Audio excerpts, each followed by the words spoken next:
Krew Season Podcast. We are back again. This is episode, was it 57? 57.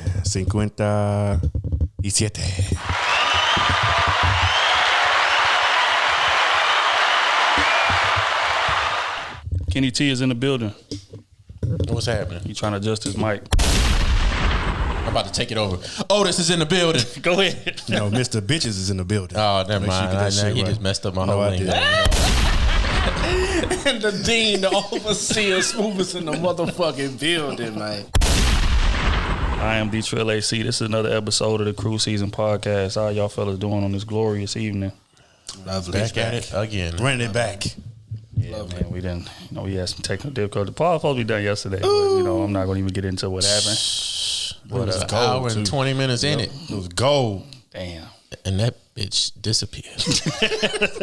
Literally. Okay, man. We're gonna Like some of y'all's baby daddies. No. Let's go. There we go. Early. There we go. We got that Kenny I'm back. not with it. No, I'm with it. You know I'm with Just it. saying. I'm with it. You know I'm with it. You know I'm with it. Well, we got some interesting things to discuss, man. Recently in the news, Richard Sherman. Oh, shit. My bad. That's all good. Richard Sherman got into it with his, with his wife and his wife's family, and a 911 call hit the net. I'm just gonna play it, and then I'm gonna give a little context as to what happened afterwards. You're reporting. I need officers to my house now. My husband is drunk and threatening to kill himself. Stop. What's the address? Are there any weapons? Stop. Are there any? Listen to me. There's no gun. I'm saying there are no weapons, ma'am. There are no weapons. You need to stop interrupting me so I can get the information I need to get officers expedited. I need officers here now. What's he doing that you think he's going to harm himself? He's being aggressive. He has sent text messages. I took the keys out. They're in your car. He's trying to leave now in the house. He's being aggressive. He's wrestling with my uncle. He's threatening to kill himself. He has sent text messages to people saying he's going to hang himself. He's saying that if the police show up, so please don't shoot is what I'm asking. Okay, wait. Say that again. He has no weapon. He says if the police show up, he said if the police show up, that he'll try to fight them. So they need to understand that he is. Okay. Has it been physical with anybody there? You said he's trying to fight your uncle? Yes, it has. Yes, it has. How has it been physical? He just tried to fight him. Okay, trying to fight somebody and actually being Yes, physical he is did. two different things. How has it been physical? It's a 2016 black Mercedes. Richard, please stop. Richard, please stop. Please stop. Is that a sedan, SUV? It's just a black sedan Mercedes SUV. Okay. He's not going to be able to get out the gate. I cut it off. What do you mean you cut it off? I cut the gate. We live behind it. It's Richard Sherman. Like, ma'am, this is like a emergency. I need officers here listen now. To me. I'm handling this. You need to stop telling me that. Okay, but what I'm not going to slow help down. Talking to me is not going to slow help down. Okay, well, what I needed to know is that he. What's your name? My name is Ashley Sherman. Do you know what his date of birth is? 3/30/88. Okay, slow down so I can understand you. What's the date of birth? March 30th, 1988. Okay, context. His wife recently came on and said, right after this whole thing came about, that Richard ain't really been himself in the past few months. Now, if you're familiar with Richard Sherman, he's on the tail end of his career. We talk about a Hall of Fame caliber player. And, he's been injured. He's not performing up to the standard that he's used to performing up to. And I know, a lot of times when you playing at that level, the pressure get to set in, you will start, reassessing or doubting what your whole identity is, because that's all you've ever done for most of your life is play football. And now that that's being taken away from you, different people handle that in different ways. And it sounds like he's handling it in a very toxic way. It was rumored that he had downed 2 full bottles of liquor in one night, Hennessy and tequila, if I'm not mistaken. And then that led to this. And there's also video that hit the net, looks like from a Ring camera, of him trying to break into his wife's people's house. And, tell him to open the door, whatever he want to see his kids, open the door. And that's what led to the 911 call. So I bring that up to ask y'all, do y'all feel like this is like a one-off situation, or is there could be a deeper issue at play in terms of his mental health? I don't know. I know whoever that dough maker is and the hinge maker is, they need some money, boy. Hey, that's real though. I was thinking the same thing.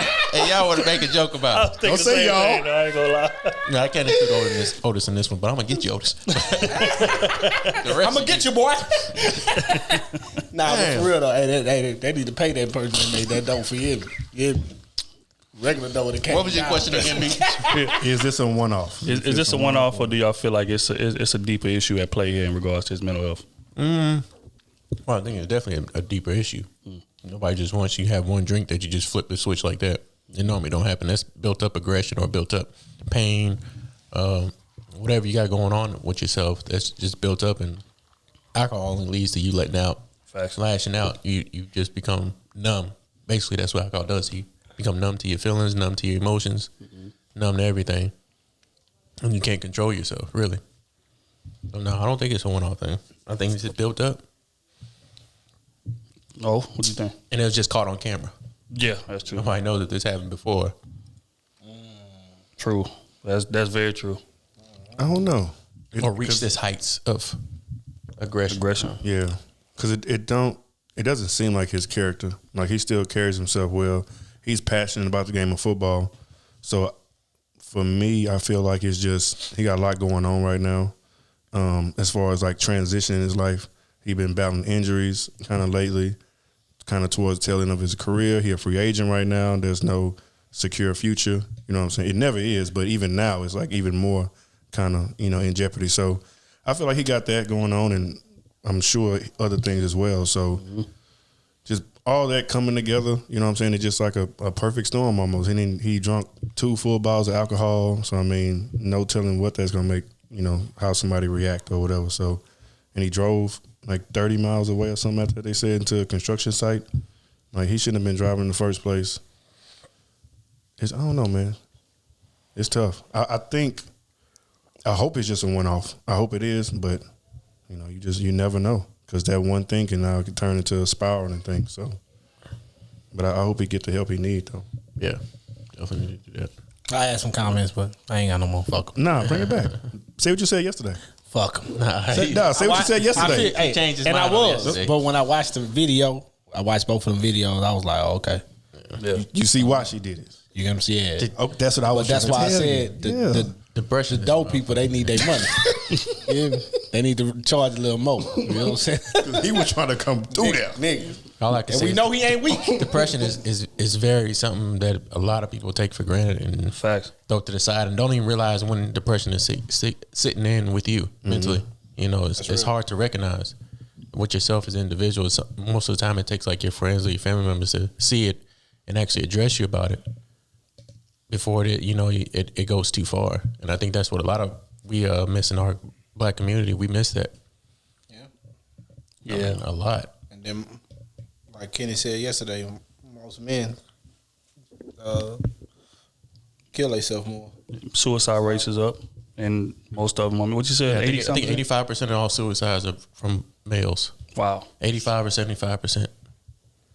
I didn't just say black. I just said In general. Right. it's males. And I don't know if it's our fault or if it's just the fact that we put a lot of pressure on ourselves It's pressure. at the same time. Because we want to be problem solvers. We don't want to have a woman or a female tell us what to do or see us at our weakest point.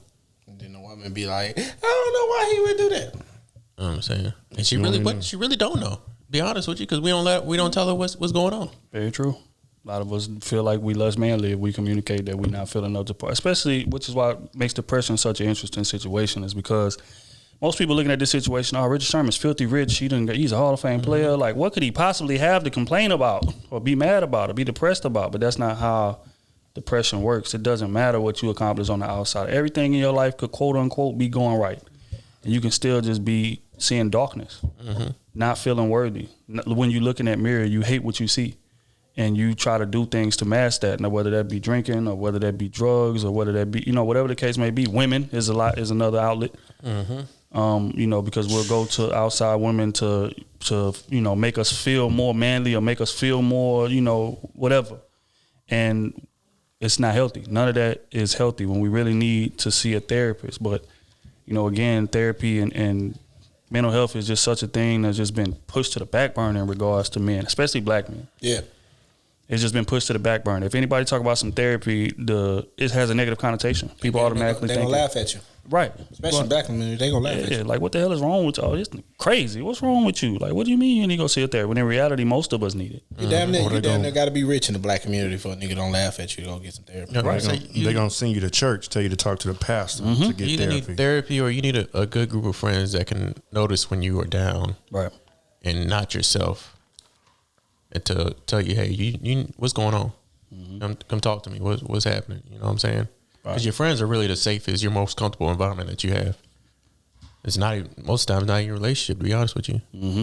Which it should be, but that's for another story. But your friendship is really where you're most comfortable with, lashing out what's going on with you. I know for men, I say for me, it was when I was going through my, little depression stage. I wouldn't say little depression stage because I don't want to downplay it. Yeah. You know what I'm saying? But shoot, when I was going through mine, the only people I looked to was, my boys. I called them, talked to them, or, I had my mom and dad, but I wasn't that comfortable with talking to them about it.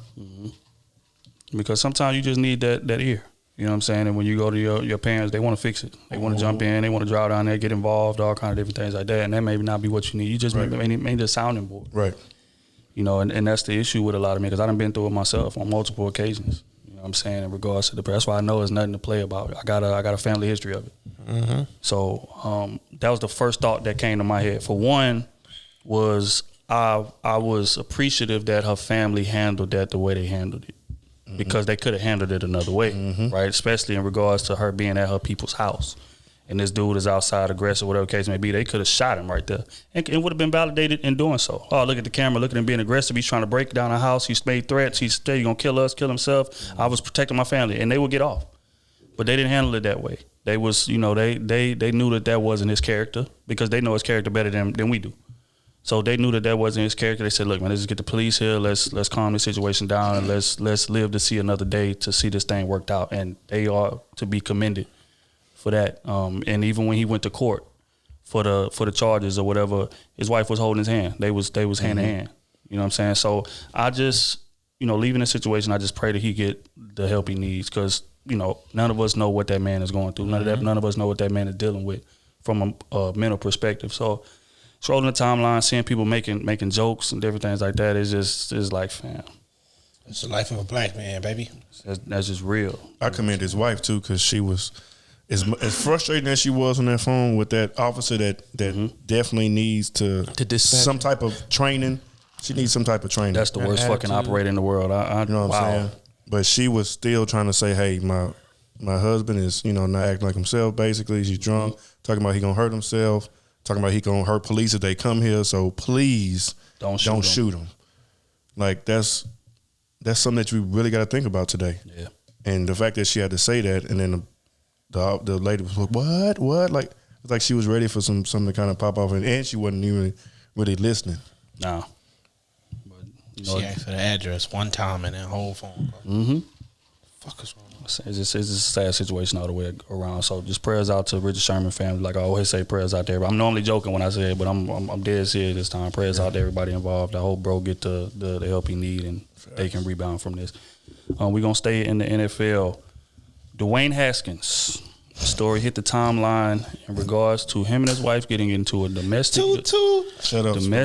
dispute. Stop, Hold on, man. This goddamn jungle back here behind me keeps smacking me in the back of my head. The tree adjusted. God damn. You see how it was yesterday? Shit. The infamous tree. God damn. That shit. I feel like that motherfucker growing in this plastic. It's slowly be creeping out. Hey, I tell y'all, around my neck and shit. God damn. At the next live show, we're going to have it on stage. Hey, better not. It's going to be behind your ass. Be right behind you. This motherfucker, all over his shoulder. It's gonna be all over. You want to keep the ambiance. Say, so what y'all need? Well, we need 4 chairs, table, and a tree. Not not a real one, a plastic. We need a tree. But yeah, man. Back to the story. Dwayne Haskins recently got into a domestic dispute with his wife, and it's alleged that they was in Vegas. Him, his wife, her friends, his friends, and it was a situation where they were all supposed to go out somewhere together, but Dwayne Haskins and his friends didn't wait on his wife and their friends, so they just dipped out and went to the spot that they were supposed to go to. Dre's, they had a nightclub party section. I'm sure bottles galore. They spent at least 10 bands in there. If we know Dre's like we know Dre's. They spent more than 10 bands in there. You know what I'm saying? More than 10 bands in there. But I know. They did. But yeah, still smoking. Straight up. But yeah, so his wife took issue to that, and when he got back home, they ended up getting into it. It was alleged that she punched him a couple of times in the face, knocked a tooth out. And of course, when the story hit the timeline, there was jokes all the way up and down. But the story got posted to Instagram, and there was some comments, and I'm just gonna read these comments now. Before I read these context, a little context, right? We always speak about how domestic violence is a one-way street. A lot of times when men are the victim of it, it's not taking it serious. But when women are, stop everything. Oh my God, arrest him. He's a monster. What did he do? Whatever. So when the story broke and the Shade Room posted it, these were the comments. And these are from all women. I'm just going to read these. I'm not making them up. I wish y'all could zoom in on the screen so y'all can see them. This is real life stuff. First comment, I'm sure he deserved it. Yes, queen, in all caps. Second comment, damn, Dwayne, she pretty and she hit hard. That's energy. Third comment, you got to keep him in line. She know what she's doing. Fourth comment, I'm sure sis had a good reason. Fifth comment, but what did he do for her to do that? Sixth comment, she innocent. Seventh comment, free sis, I'm pretty sure she has a good reason to do what she did. How B said, I won't. Immediately, you hear me? But, so, again, I raised that aspect to get y'all's take on, like, how do y'all feel like? Do y'all feel like men get the same light, the same energy, the same empathy? Never. In regards to domestic abuse, and why do y'all feel like that? Never. Especially black men.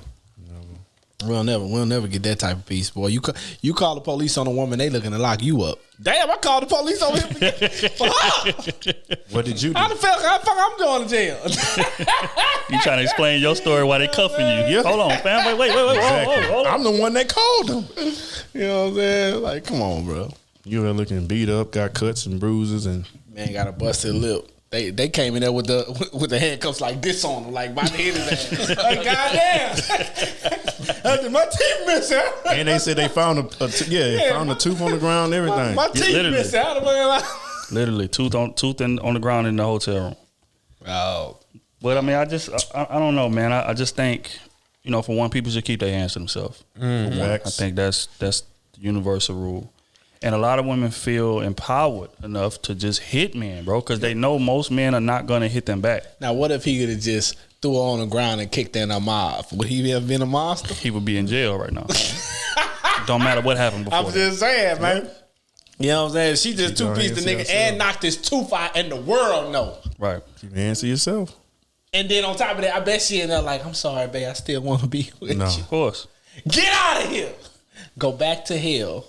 But Go back to exactly. Nah. You know what the bad part about all this is, right? Because it was charges filed against her. I think it was a few charges. Now, if he presses charges, if he maintains the charge, because they gonna say he looks off. There we go. They gonna say he looks off. If he maintains, like, wow, why? How could you do that to her? Fuck that. Let me hit you in the mouth. Fuck that. Real rap. Like, no, if not even hit you in the mouth. Let me knock your teeth out. Right. No, that's not happening. If he prosecutes her, goes the full way, presses charges, make she get jail time, all that. He's still gonna be looked at as the bad guy. I would definitely want her to do jail time. You know why? That's crazy. Just to be petty. Not even to be petty. I want a divorce and I want it free. Go your ass in jail. Hey, as soon as she get back Domestic there, abuse. I need my divorce. That's why you can't play fight. I don't play fight. Because women be hitting hard. I ain't gonna lie to you. Some they play fight, they hit you in your side. You be like, oh, Yeah, that ain't hurt. Waiting on her. You done lost your breath. Nah, bro. Damn, baby. Nah, bro. You hit me a little too hard. We were just wrestling. That's why I don't play. Don't even play with me. Now, like all that. them girls that said, yes, queen, and all that, what did he do? Now, if he leave her ass and she go back to the goddamn depths of hell where she came from, is he wrong? Nope. Or you gonna say, yes, king, you was supposed to leave that? You supposed to leave it. You know what I'm saying? They gonna say, why you ever? I'm to my pressing charge. Like, he should press charges against her, bro. Like, she punched in my face, knocked my tooth out, bro. Exactly. Forms of disrespect, physical and verbal. I don't do that. Don't curse at me because I will not curse at you. Exactly. Do not hit me because I will not hit you. Exactly. Don't do it. Zero tolerance policy, bro. Like, I have a zero tolerance policy. If you raise your hand to me, it's over immediately. I don't care. I don't care the reason why. I don't want to hear the apology. I don't want to, I can get work, get therapy, I don't want to hear none of that. It's over immediately. You can without me. Facts. And prayers to all parties involved. They is married, no? Yeah. Yeah, they Hey, married. March. Damn, stupid ass. Newly married. Just got married. Stupid ass. Oh, they just got married. Oh, she didn't want to get a dime then. This is prime season, man. She wasn't get a dime. We just got married. Oh, we get a divorce right now. It's over with. That's fact. You know, And we ain't got no kids. Oh, He gonna stay. No, they gonna flip the script. They gonna say Dwayne, he was had a side chick messenger or something like that. You know how they do I've already niggas. seen You know how it. they do Saying, niggas. oh yeah, she had the right to beat him in the mouth and all. Like what? Yeah, that's how they do niggas. Just leave. So he had the right, because he cheated, they have the right to now punch you. Physically abuse you. Yep. We seen Snapped, like all of us done seen Snapped, and all of us seen like the comments in regards to Snapped. And a lot of women be like, well, look what he drove her to do. A lot of times it don't even be abuse. Now the abusive situations, I'm all for that. X them boys out of here, get them out of there. But I'm talking about for just cheating. Oh, he had a mistress for 20 years, or he did this, he did that. She found out, lost her mind, killed him. What did he do to make her do that? That's what the rationale is. Like, look at them comments. Like, people bring up Snapped as a joking thing. But if the situation was flipped, She gave up 20 years of her life for him. Exactly. No, he gave her 20 years in a house, provided for and everything, and Exactly. she wasn't giving it ass like she was supposed to. He wanted mac and cheese, and instead he got beans and rice. and that's real though. That's real. Because a lot of the women on there be living super comfortable lives, bro. They do. But just because he cheated, you know what I'm saying? So again, man, we saw that to say, man, it's a double she standard. got a gambling problem and don't want to tell him. She get him knocked off for the money. Damn. Life insurance. Yeah, that's true too. Life insurance is big. Yeah, that's what I be saying. But it be mostly white people. White people kill over the life insurance. Because niggas ain't got life insurance. Bad. That's bad. I know I laughed at that. $27 a month. Look, let me ask you this question. How many of $27 y'all a at this month. table got a will? I ain't got I no don't. will. None of y'all got a will. I have a will. Well, two of y'all at this table got a family, and y'all ain't got no will. Nah, I ain't got no will. I got life insurance, and my shit is in my son and my wife's name. Right. Well, why you ain't got no will? I don't need no wills. It's in my son and my wife's name. They know where it's going. But I plan on making a will. Now, if I have another kid, Everybody out there need to get a will. now if You I get have a will another made. If you're kid, single, then yeah, I will have another. I will single, have a will. married, whatever it is, you need to have a will. But as long as it's just Junior and he by himself, I don't need a will. Everything going to Junior. That's it. Moving right along. Lil Dirk. Recently, Lil Dirk and his girlfriend in India. Sound effects. What the? That was India gun. No, that was Dirk gun. Then you had that big boy. Hey. Dirk blasted. Boom, boom, boom. India had that big boy. Dirk got that logo. Dumping that thing off. I can picture India rolling around the background with that motherfucker like Call of Duty. Dirk like, wait, where you learn this shit from? Oh my God. All right. Context.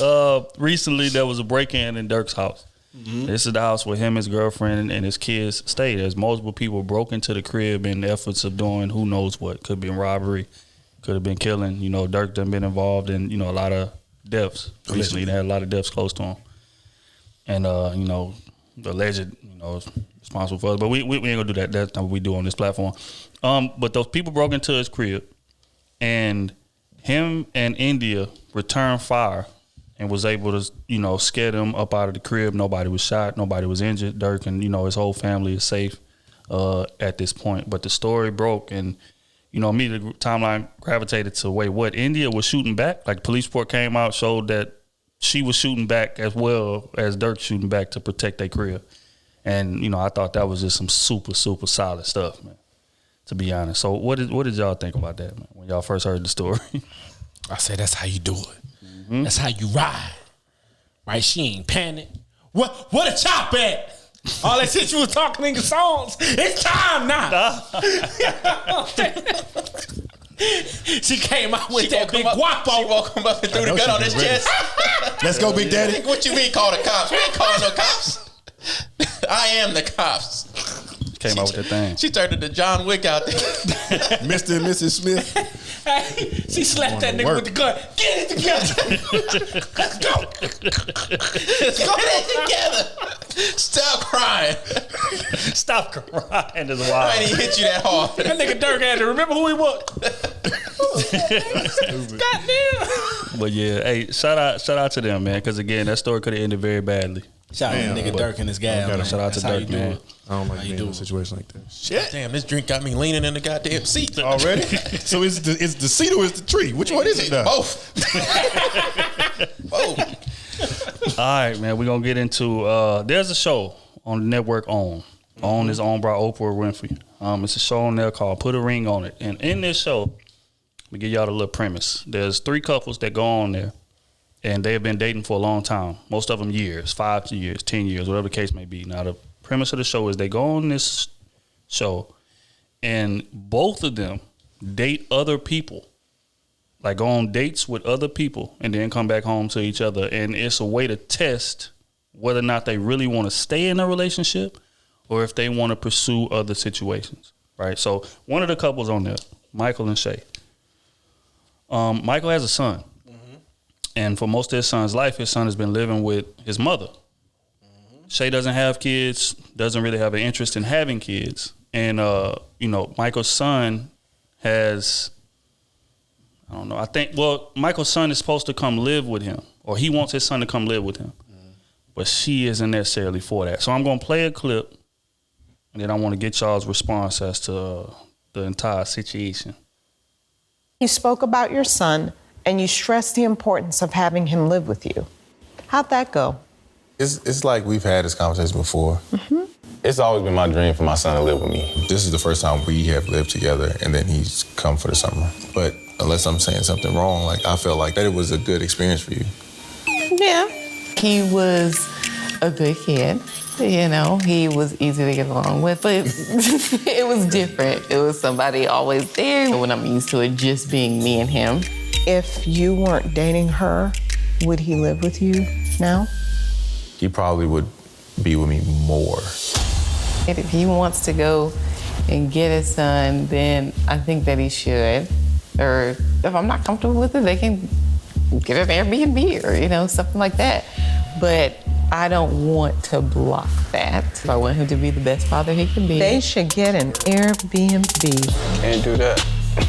Can't do that. You talking about Airbnb here or where he lives? Poor Ashley can't even process I was like, hold on. I thought you were talking about if he was there and didn't want to drive all the way back home. You talking about an Airbnb here? Here. Oh, okay. That's his son. He's not going anywhere. You got to dig your heels in. It's not going to be easy. You have to let go of those things that are stopping you from being a family. If it was something that I didn't want for that time. No, that's your truth, but that's his son. So how does that work for you? It doesn't. Thoughts? Divorce. I just realized that he said that was his dream for his son to come live with him. Right. Yet, he's not living with him. That's not your damn dream. Divorce. What are you doing? They ain't even married, bro. Yeah, what are you They doing? not married? They not married. Oh, she'd have been. What are you doing as a man? She'd have been homeless. You choosing this woman over your son. Exactly. Over the child you brought into this world. Exactly. That's my dream to have. But the reason why he's not here is because of her. No, the reason why he's not there is because of you. That's facts. You was a whole bitch out here. You was a whole bitch out here. Over that puss. Like I said yesterday, and then on top of that, with her not supporting you, she ain't shit too. I can't put no blame on her. She don't want no kids. I feel you. She don't want no kids. I Hey, feel you. that's But what I you am. knew this man had a kid before you came along. That's fine, right? But what it looks like to me is that he's not emphasized that he wants to be with his son as hard as he needs to emphasize it. She ain't a real woman, bro. No, but if a woman don't want no kids, why is that not a real woman? She ain't got to want kids physically, like her own kids. He already got a kid, so no matter what, you are stepmoms. No matter what. No, the moment y'all become in a deep relationship, motherfucker, you a stepmom. You have to play stepmom at some point. What, you want the nigga just not to be around his kid ever? But you know what? Why I don't blame her? Because when she came into the relationship, the premise of the relationship was your kid is living with his mother most of the time. Now, I'm cool with him coming for holidays, summer, whatever the case may be. Whatever was the first summer he really spent with him. But coming, here and there is different than him staying there day for day. So which is why I don't blame her. It's okay, I didn't sign up for this. But him, on the other hand, just like Kenny said, if you say that's your dream, that's something you got to communicate. Hey, baby, my son could possibly come live here. If you're not good with that, we going to wrap this thing on up right here. Right. You know what I'm saying? But as far as her having a preference, I can't blame her for that preference. I blame him for not implementing. Yes. Yep. Because at the end of the day, you got to be a man. Like, I don't care nothing. It ain't no woman on this earth that's going to tell me that my child can't come live with me. If hypothetically, you know what I'm saying? Your child. What? Your ass is out of here. So it's me or your child. Well, I guess you go, man. Good luck. It's been a good time with you, man. Period. Matter of fact, can I get the ass before you leave? Straight up, bro. Because it's over with. What? She said that if his child wants to come down, if she's not comfortable with the situation, they can get an Airbnb. She said, no. She said, I'm cool with it. Or if I'm not cool with it, if I'm not cool with it, they can go get an Airbnb because I ain't leaving. Yeah, you are. Like, the come first on, one man. leaving. How you not hear that? How you not see that? And he just sitting there with a dumbass smirk on his face. I'm just like, I would have got up from it's over, bro. Like, we don't have nothing to talk about. And I couldn't be mad at her. Honestly, I couldn't be mad at her. I'd be like, you know what? You're right. I played this whole situation wrong. Right. Bro, I didn't emphasize what I really wanted and what I really had. It's to you. No amount of money that I could sit up there for and let a nigga play me, or any woman or any man or anything play me about my child or my family in front of the world, right, on camera for all this shit. It's no amount of money that a nigga can give me to do that. It ain't happening. And for you to just sit up there with a smirk on your face and to play this man, him and his whole family in front of this camera, that says a lot about him. That says a lot about you, that you don't give a fuck. No, she had the smirk. Fuck. No, he had the smirk. Yeah, he had the smirk. Yeah. I don't put no blame on it. Like, no. I can't even look bad at it. Get out of here. Get out of here. Both of y'all. Yeah, that shit is over. You don't deserve to be a father. Well, shit, I can't say nothing bad about her. Look, I mean, he's probably a good father. He don't deserve to be. He's not one. fully into the understanding the role of being a father. Right. He's putting his kid on the back burner. He's trying to date and be That's a father. not a good father. He's putting his kid on the back burner for a woman. He don't understand the priority. Right. Yeah. There's an order of things, and when you bring a kid into this world, like we always say, Smooth always say, your kid didn't choose you. Your kid didn't choose to be in this world. You brought them in. So you got to make sure that they are top priority and that they taken care of at all times, bro. That's what you signed up for. His ass chose to swim to that egg. I ain't tell your ass swim to the egg. I just came and your ass wanted to go swim. You should have took that detour and not went to that egg. But let alone you went to the egg. So you know what? It's not my fault. It's your fault. And kill me, bitch. You got me. I'm trying to live. He said he killed me and kill myself. We not doing that, Charlie. Get out of here. Nigga, you let me free. I'm about to wiggle my ass.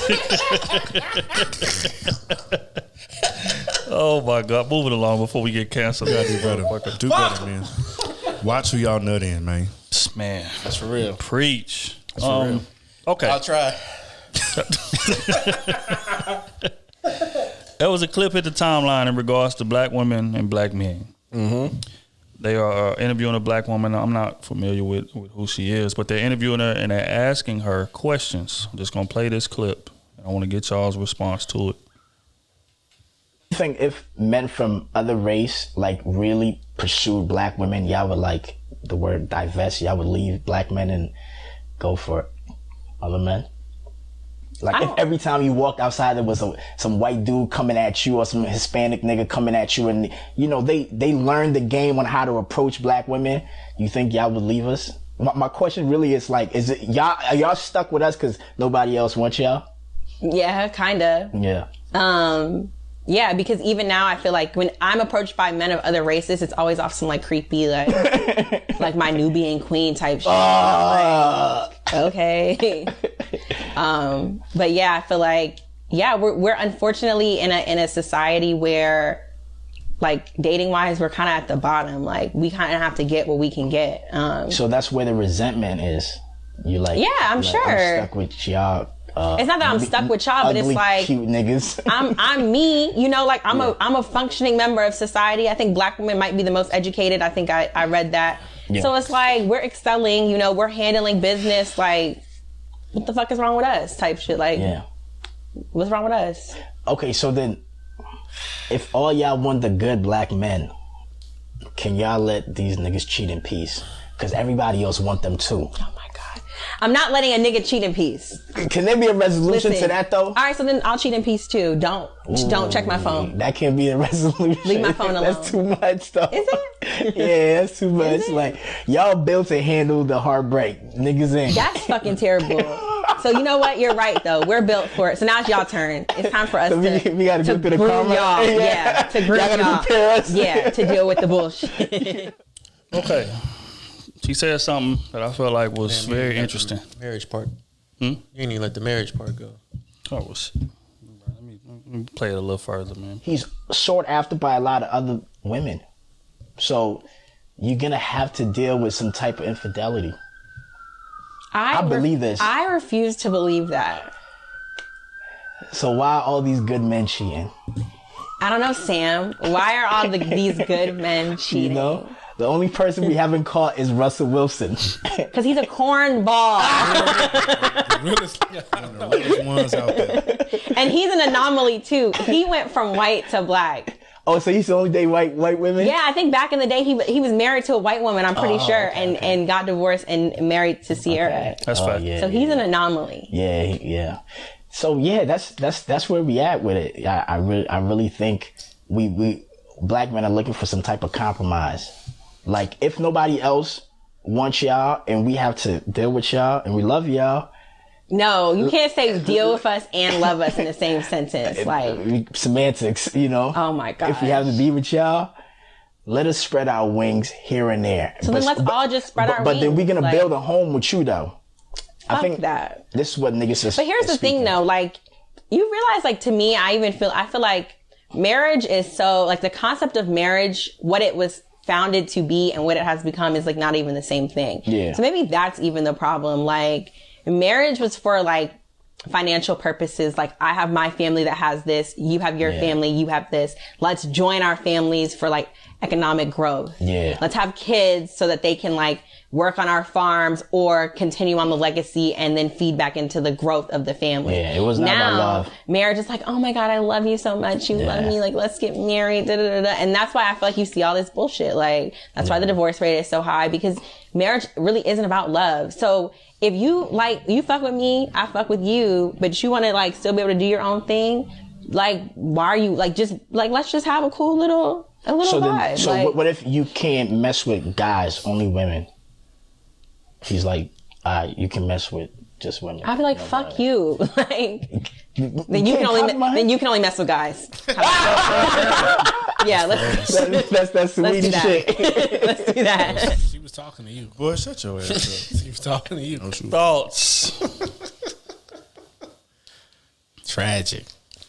We can't win, man. Black men can't win, man. She said something that was interesting. She fucked up her own point when she said, yeah, when another race attracts her, it's on some weirdo shit. How's it weirdo shit when he came at you? Hey, how you doing? Because he used my Nubian queen. Yeah, I know he didn't fucking say that.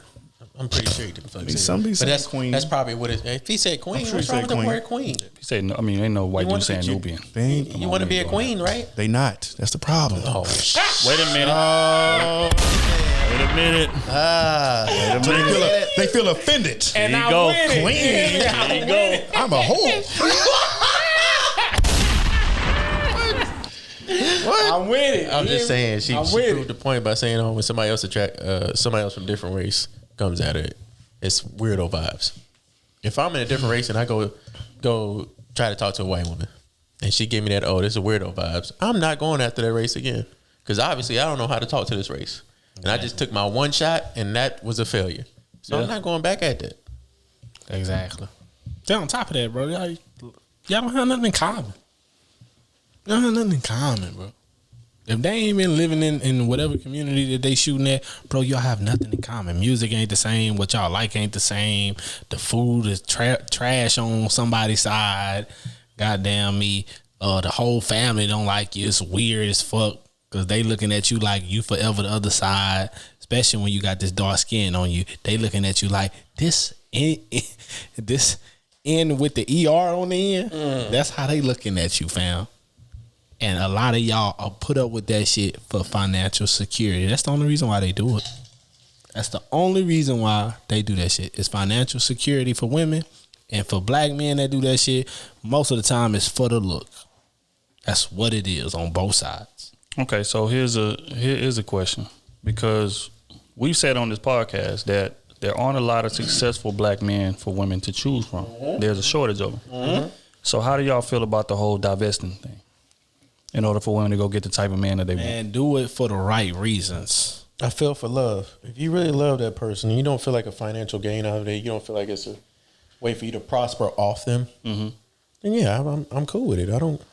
But if you're doing it for just a prop, just to say, oh yeah, I left these black men and I went and got a white man to live comfortably. And that's your whole thing, your whole propaganda. You just did that just for the show. Yeah. And then same thing for black men. You went, oh yeah, I left these black women. I left the headaches for this white woman. White women gonna give you headaches too. Facts. You act like white men don't cheat on these white women. That's facts. But they did it to fit in with the white men. That's what they did it. The shit is the same across the board. You just don't see it because you're not in that community. Right. Yep. That's what a lot of people don't understand. A lot of people in our community don't understand. Like you're on Twitter, you don't follow the white Twitter. There's a white Twitter and there's a black Twitter. It's two sides. If you're not following over 500 white people on your Twitter or your Instagram, you're not gonna see their community. Exactly. You're not involved in what drama they got going on. You don't see the drama. You don't see them talking about each other because they do that. That's why you have Reddit. Yeah. You have shout out to Reddit. You know what I'm saying? You have all these other forums that are big forums, just exclusive for white people, really, and they talk about each other. We just don't see it because we're not in that community. And I hate when we say, "Oh, these other races don't talk about each other." Oh, yes, they do. Well, yeah, you just don't see it because you're not in that community. You're not in that circle. Exactly. And they don't allow you to be in that circle. And they don't watch Love and Hip Hop Orange County. Some motherfuckers be going crazy. No, you talking about Housewives.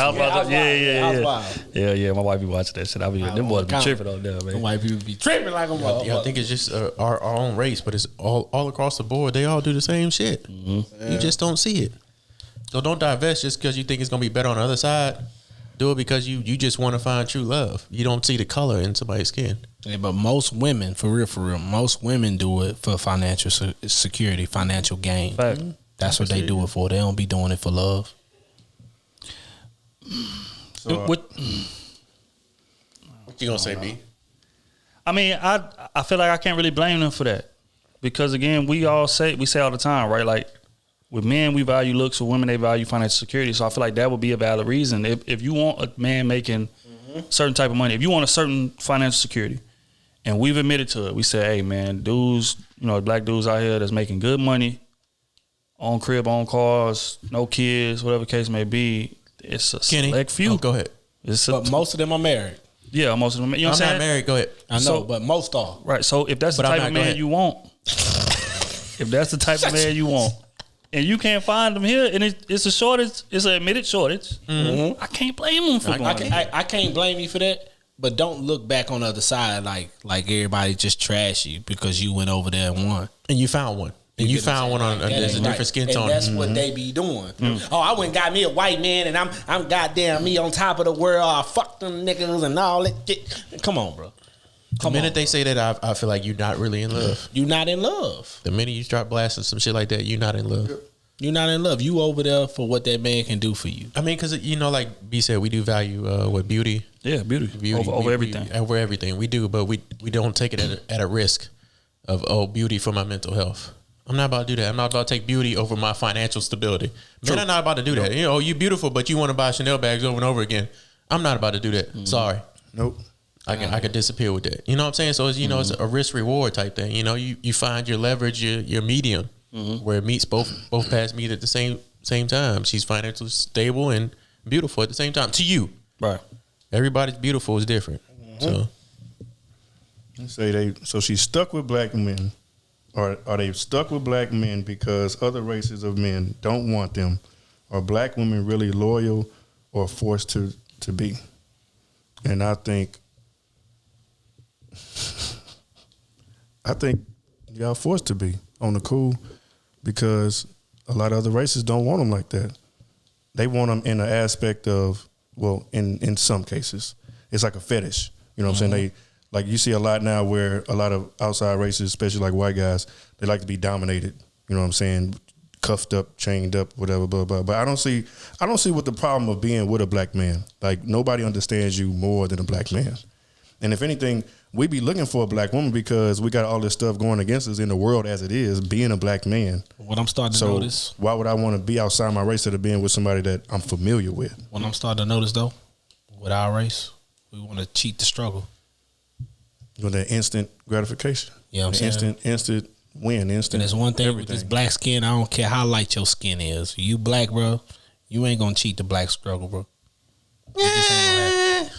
It ain't happening. If you give me a chance to get $100 million right now, or struggle my way up to $100 million, guess what I'm about to do? I'm going to take that $100 million. I feel you. But we talking realism. Most people ain't getting $100 million. Okay, well, what type of struggle you trying to? I'm talking like going through like levels to get to a comfortable living. Ducking the grind, as Damian Lillard would say. Exactly. I think a lot of people would. I would. I'm not gonna lie to you. I would definitely duck the grind. I feel you, but that's the problem right now. I wouldn't want to. Everybody's trying to do that. Because we always say it's only 10% of the world making 10% of the U.S. making 100 racks or more. Yeah. How you gonna duck the grind with that? I'm gonna take a shot. That's a fact. That's a fact. If you tell me it's only 10%, I'm gonna try to make myself in that 10%. I'm gonna try to do what I can for that. I'm not gonna sit here and give myself a struggle.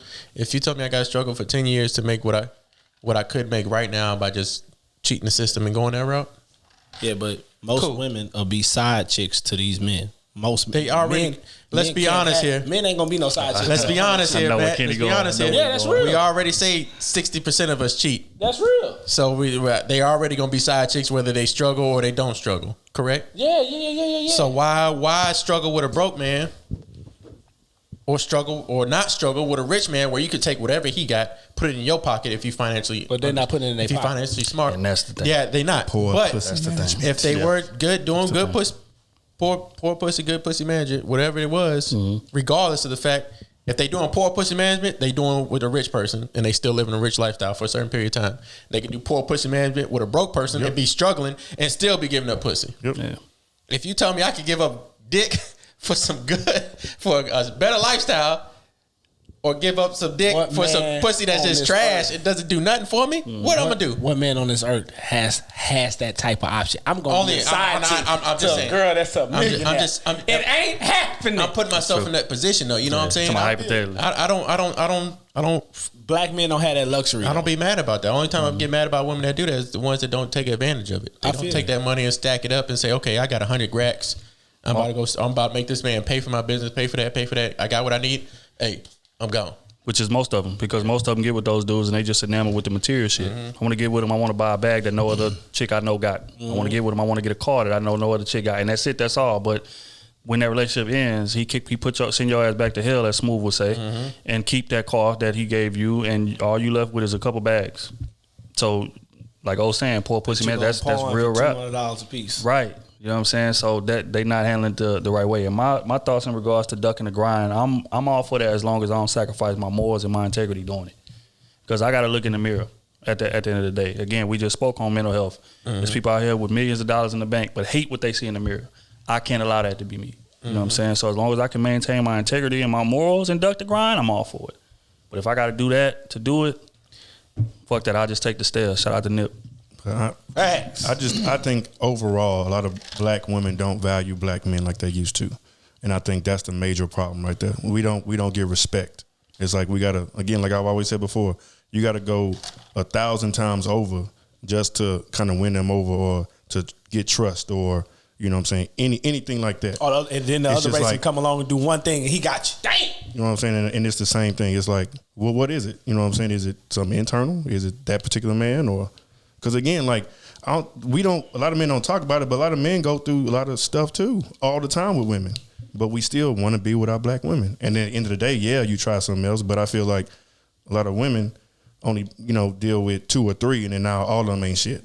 Okay, so question. I don't even mean to cut you off, but I feel like you're going into a bigger conversation that we can get into. Do you feel like we are partly responsible? Mm-hmm. Are we pushing the notion that if he ain't got a bag, don't mess with him? That women should be chasing the bag, not. I don't think we necessarily saying chase the bag. Be with somebody that's comfortable. Not necessarily chase a bag. But look, I think what Kenny's saying is like we value financial security just as much as they do. And let me explain how. Because we measure each other's success by it. Okay. You know what I'm saying? So if we implementing that system and we live by that system with each other, can we blame them for doing the same thing? But that's us. Like, that's because we know we have to make the money to be ahead of the household, and we got to make sure foundation right. We got to make sure we solid. When stuff fall off, we got it. And I think they're trying to be more like us. Right. In those regards. And it's not the same. Like, do we want you to get some bread and be powerful and stuff? And absolutely. But you also, like we were saying on live, you got to have that feminine side. And I think, and that's the problem. They so headstrong, they don't want to give up that, you know what I'm saying? Like I always say, they don't want to give up that power. But it's not necessarily giving it up. You're just working alongside. You can still be just as powerful working alongside that person. And it's, again, it's because they got to respect that man that they with. They don't respect that man, then it's not happening. I think that's what it comes to. And a lot of men, period, though, don't get respect. We got to jump through hoops, and we got to go through a lot to be with certain types of women.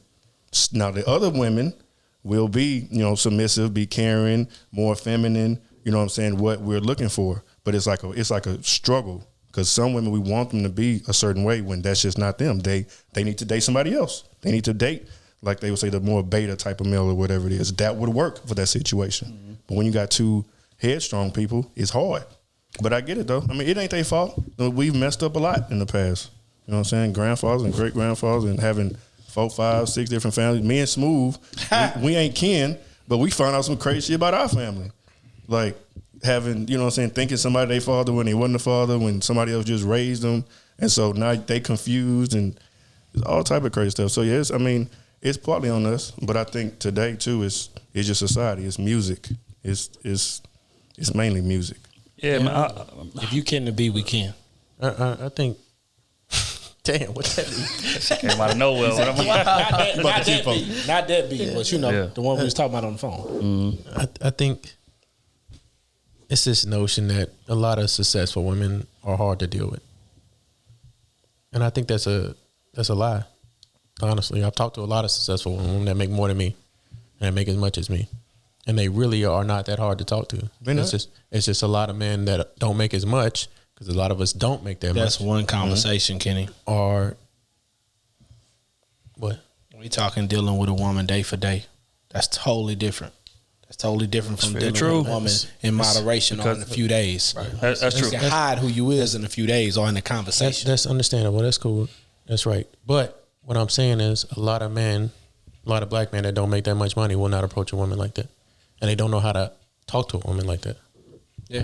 That's just facts. Reason being is because we value money so much to where if we don't have as much as she do, we feel less than. Yep. And they do not drink. They do not think that way. If you can go to, if you met any black man that's went to Atlanta, I guarantee they'd be like, the women out there are like godly. They ready to get married. They are ready to get married. They are successful. They ready to do anything for you. Yep. But a lot of us black men are not trying to do that. Why? Because we don't want to feel baby. We don't want to feel under control. We don't want to feel none of that. And they have never expressed anything like that. They just want to take care of you. But a lot of us will not go that route. So when we make them seem like, oh, they're too aggressive, we don't know how to handle them. They're loud, they're obnoxious, we can't control them, and it's not really like that. That I'm going to disagree with. When we're sitting, it's not like that. Because you got these women that sit out here. The successful women. Because you got these women with successful women. Because you got these women that's out here that's out in the lifestyle. I don't want to pick on the bottle girls. I don't want to pick on all of them. But most of them, all they do is chase that bag. Mm-hmm. And what do we put up with? them a lot. And you know all they want is that bag. They're gonna get aggressive. They are aggressive because they know what they want. They want money. Hey, you need to pay me this. You need to go pay for my meals. Do this. Do that. And you're gonna do it for them. But you're not gonna make them seem like they're aggressive. You're not gonna make them. You're not gonna say that that's aggressive when it really is. When they tell you, hey, you got to pay for this. You got to pay for that for me to start talking to you. No. How is that not aggressive? No, but I'm not dealing with that. I don't date. But a lot of us do. A lot of us do. They rather put up with that, saying, "Oh, I confront the money for it," instead of being like, "Oh, she confront the money for it for herself, and she's comfortable with doing that, and you really don't have to pay for none of that. You don't have to do that. I just want you to be here. I want you to be a man, and talk to me and comfort me. And a lot of us don't do that, which is what I was about to get into. I feel like as men, we got to start setting the standard more. Yeah. And not only setting the standard, but we got to start being comfortable in our own skin enough to do that. Because what Kenny's talking about, he's talking about a lot of men who's not comfortable in their own skin. If you could be in a room with a woman that makes more money than you, and you feel intimidated by her, then you're not comfortable in your own skin. Because you still have something to provide to her life. And we got to stop measuring ourselves by strictly financial success. And we do that a lot. Even with each other. Like, oh, I make more money than that nigga. I don't care nothing about it. He ain't worth nothing. You know what I'm saying? It's that type of thing. So then women do the same thing, and then that causes us to project our feelings on them in regards to what, okay, if I make less money than her, she got to look at me like I ain't shit. Why? Because I look at other men who make less money than me like they ain't shit. So we got to start setting the standard in terms of just being, like, learning yourself. As long as you living comfortable, being good with that and not really paying so much attention to the outside noise. And once you start doing that, you're going to make a hell of a partner for anybody. I don't care if she's making $30,000 or $230,000. You're going to be value. You're going to be able to provide value to her life. Yeah. But we got to set the standard, and we not doing that. But, I mean, now we got the opportunity to turn it around, and you know, I feel like that's what the benefit of having this platform. I mean, we got a platform where thousands of people tune into this shit every week. That's what I want to do for even though we ain't shit. Even though woman beaters or whatever they call bashes, misogynists, all that. But it's thousands of people, literally thousands of people that listen to this podcast every week. So we have to play a role in that. We got to start pushing that as far as setting the standard, as far as men being comfortable with who they are. And I feel like that'll be the start of something that could change shit. Maybe not for our generation, but for the next one. Step it up, fellas. Yeah, real rap. And on that note, man, we gonna get into quick hits.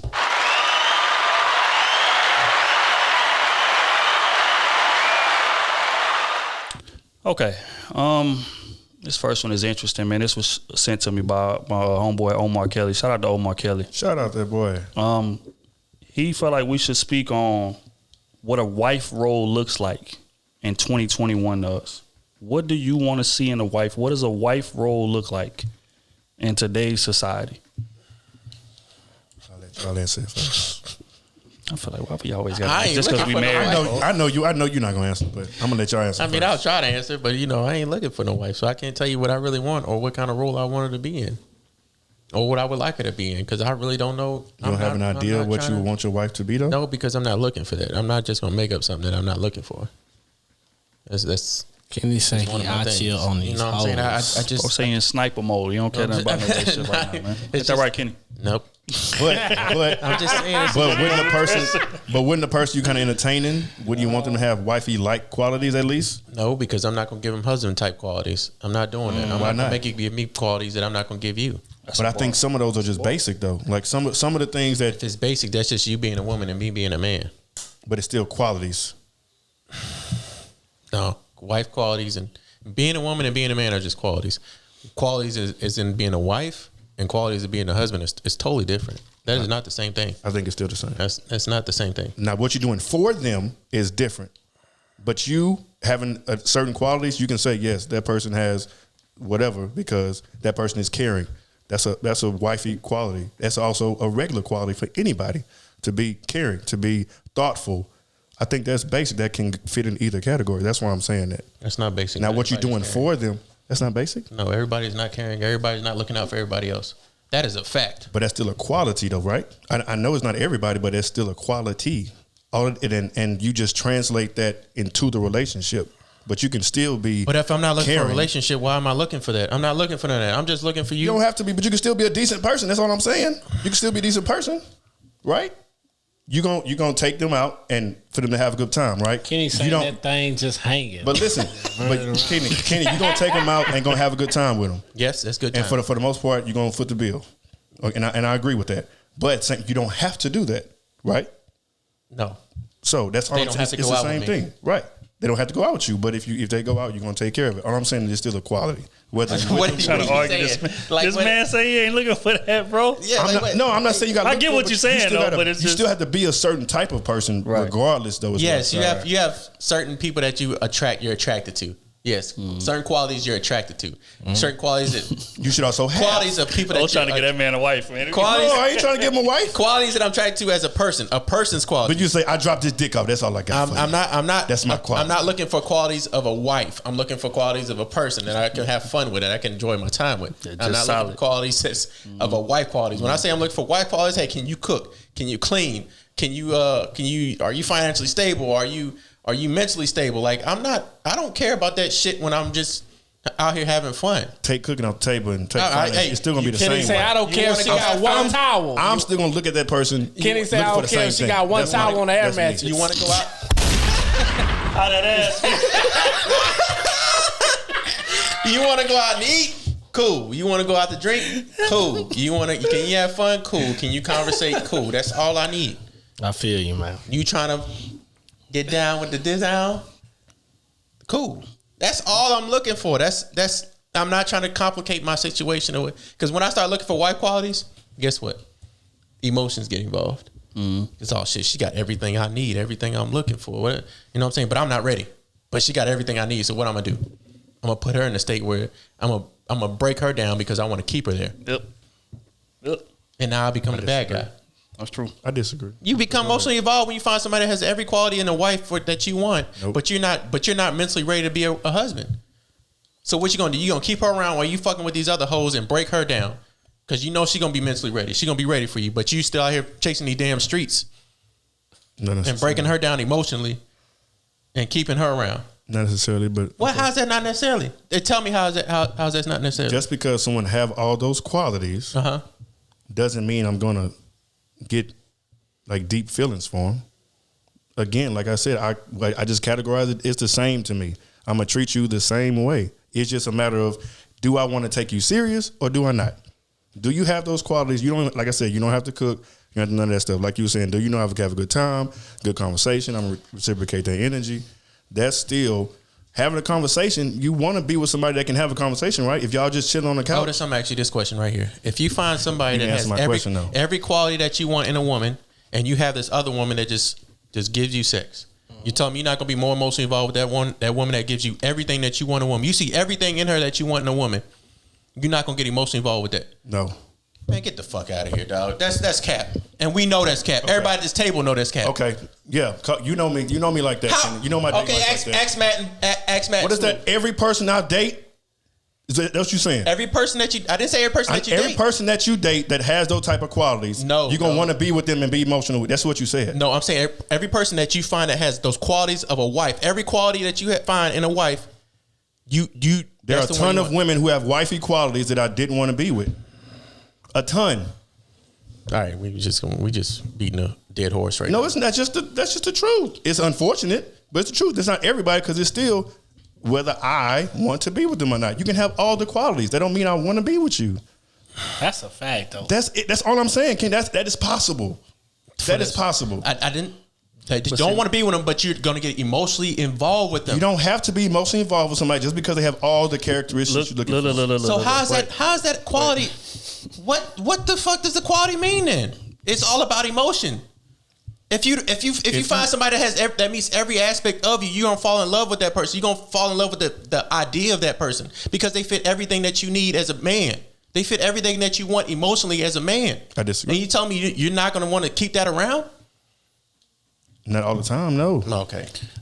Look here, man. I guess. I think what this thing boils down to is when y'all arguing two different points again. What Kenny is saying is that if I'm dating 5 women, one of them checks off every single box that I want in a woman, I'm gonna be more invested in her than those other 4. That's just what it is. It's an unconscious thing. I may not consciously choose to do that. Naturally, yes. But I'm going to be more invested. Why? Because I'm going to gravitate to her more. She has everything I want in a wife. So that's what he's saying in regards to that. What you saying is just because a woman has those qualities doesn't mean that I'm going to fall in love with her or I'm going to be deeply involved in her, which is true as well. But I think y'all arguing the level of commitment. What he's saying is you're going to shade that way more. You're going to give her more of your time. You're going to talk to her more. You're going to like look at her, hold her more on a pedestal than those other four. But still not necessarily. I would vastly disagree with that. Small factors like this. She can have all the qualities, but don't be as attractive. That's not all the qualities. No, that's not all the qualities. That's she is she's attractive. cute. That's not all the qualities. So she checks every box that you want. That's not all the qualities, bro. You can't cooking, cleaning, everything support, everything that you want. And you talking to her and 4 other women, you're gonna gravitate. You are emotionally. If you say you're not, that's just not true. You are emotionally involved in that person, and you're gonna try to keep that person around while you're still dealing with these other ones. And if you're doing that, you are beating her down. When you say emotionally involved, what do you mean? You're gonna have feelings for them. You are gonna have feelings, whether it's a low level, medium level, or high level. You are gonna have feelings for this person. Okay, if she tells you, "Hey," but you originally said deeply in love, and that's where I disagree. But see, deeply involved, right? And that's why. Okay, maybe again, that's where y'all. That's where deeply. You're gonna be deeply invested into it. Evolve deeply. You're gonna be more invested to her than the rest of the women. Because if she said, "Okay, hey," yes, that I agree with. If she said, "Okay, hey, I'm going on this date with this other man," or I'm seeing somebody else, you're gonna be mad about it. You are gonna feel some type of way about it. I think, depending on how long we have been talking, yes.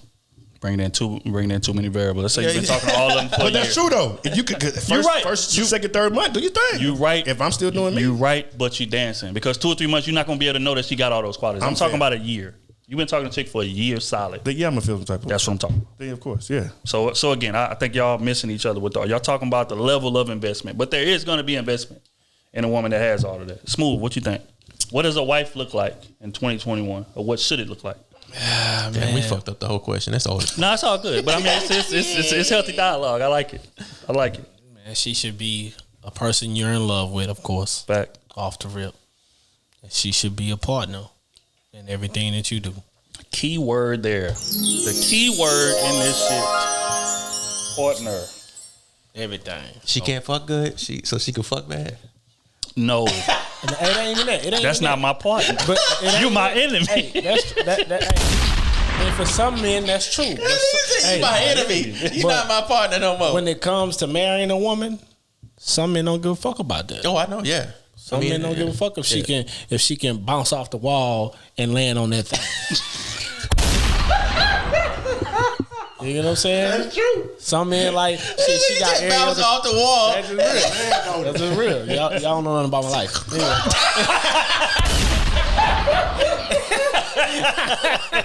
know what I'm saying? But some men just like shit. Just let me get them back shots and we good. Right. You know what I'm saying? But she got every other quality. She can cook. She can clean. She can provide. Goddamn me. She know what to say when to say it. She's goddamn me. She's motivational. She want to goddamn put you in position to win at all times. Put herself in position to win at all times. Want to own a lot of shit together.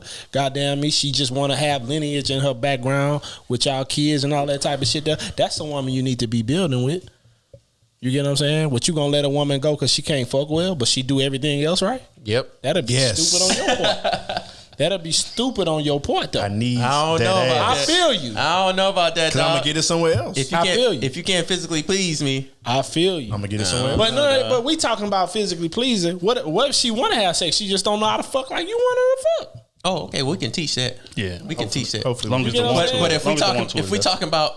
She don't want to have sex at all. No, I'm talking like she want to fuck, but you know what I'm saying? She you're not gonna shots. Nah, you're not gonna get rid of it. But if you saying, hey, I don't. Oh, she just not want to sex at all. You know, fuck. Fuck you can be the most perfect. God can send you that. Get out of here. What you gonna say? God didn't send this. He damn sure ain't send this to me. You gonna treat her like that's the devil. I fam. She gonna walk in there. They gonna be burning sage everywhere. Hey, you gotta get him out of here. Yeah, man. But yeah, all that shit I just named, man. That's what a real nigga want. That's what that's what a real nigga need. Facts. I think. But these hoes ain't queens. Shout out to OT. I'm not with it. We gotta put that on the shirt. I'm not with You it. know what it is, man. I'm not with it. The queens are the queens. I'm not with it. Y'all heard it from the professor and the dean himself. I'm putting an old hat. These hoes ain't queen. That's The going on hoes your want hat. to be. That's gonna be fly.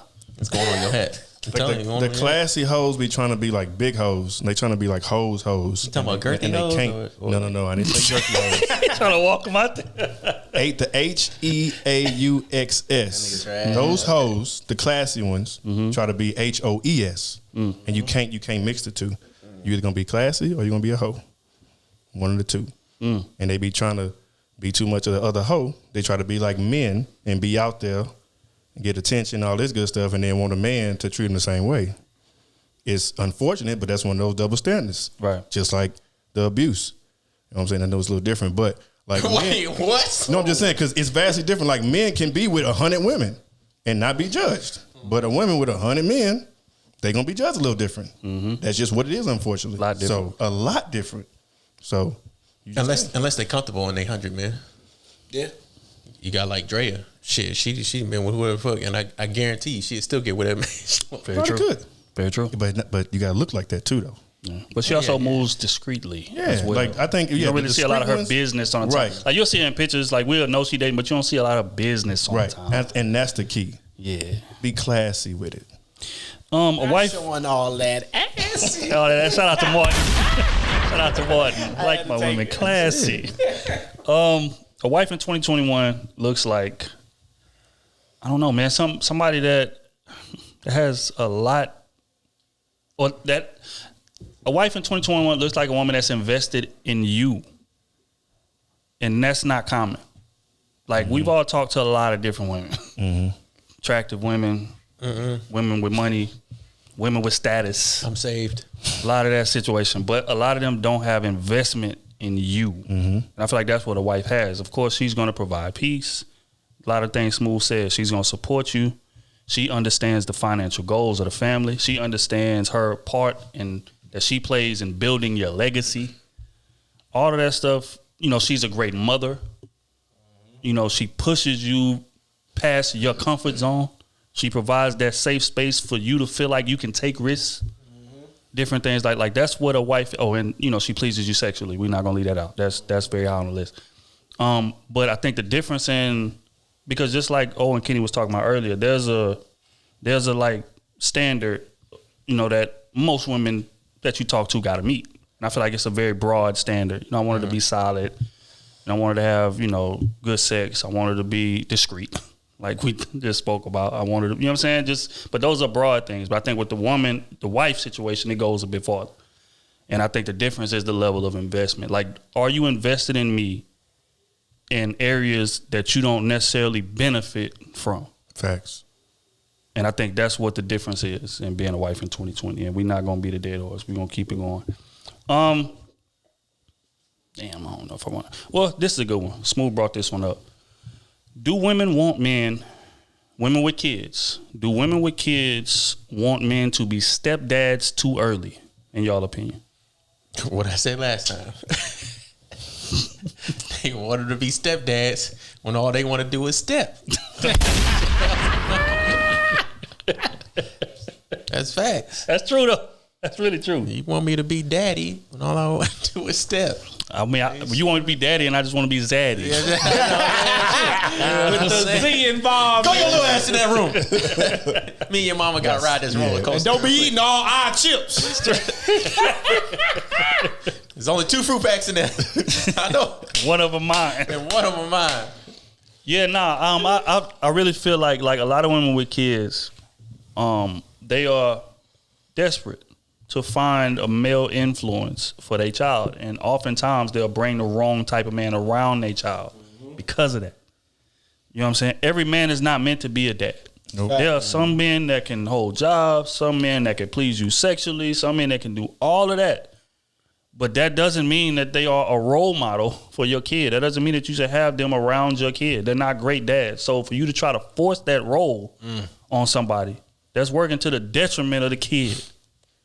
And a lot of women are too selfish to understand that and accept that or care about that and end up traumatizing their kid in the process. You done brought 5 different niggas around your kid in the past 2 years. And most of them got kids and they ain't good fathers. Right. And you heard that. Oh my God. Pause. But say that again. What's that? I ain't know Mama ain't had no slush in the room when I walked in there. Wow. Hey, they gonna cancel this. Is that a bag of chips in there, Mama? I ain't leave my Doritos in there, Mama. Wow. Getting chewed up. Oh my God. You know, some be loud with it too. And you walk out there, like bro man for the fifth All you hear is that knock on the door. Go back to sleep. Wait a minute. You gotta stop real quick. Look at the door. Hey man, y'all going to hell. Y'all go back to sleep. Shit, dog. Y'all going to hell. Y'all be not playing in the toilet. Hey, y'all doing it? Hey, now. Oh shit.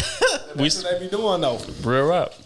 Damn, that's my fault. My bad, y'all. I ain't mean to change the conversation like that. What was the question? Question was Smooth say, like, do women want men to be stepdads too early? Y'all feel like? Of course. A nigga that left their life, they looking for the next nigga to replace them. Damn. Especially when she got a kid, bro. Well, I think a lot of them are looking for stability to bring a stable man to bring around their kid, and a lot of them, you know, tend to force the issue a little bit, or I don't know, try to rush the situation more than it should be. Because I think a lot of them get the answers that they want early on in the stage, like, hey, does he really want to be a stepfather or not? And you don't say no, and they'll be like, well, I really like this guy. You know, I'm going to put my needs over what my kid needs now. No, for real. You know what I'm saying? For somebody that they're physically attracted to or just see something different in. Right. And that's what does this man make a happens. great father. Make a good father. I don't think they think about that originally. To me, and in my experience, the woman will lie and say, well, I'm not looking for you to be their dad. Okay, but if you want to date me and take me seriously, then eventually I'm going to have to be some type of father figure for that child.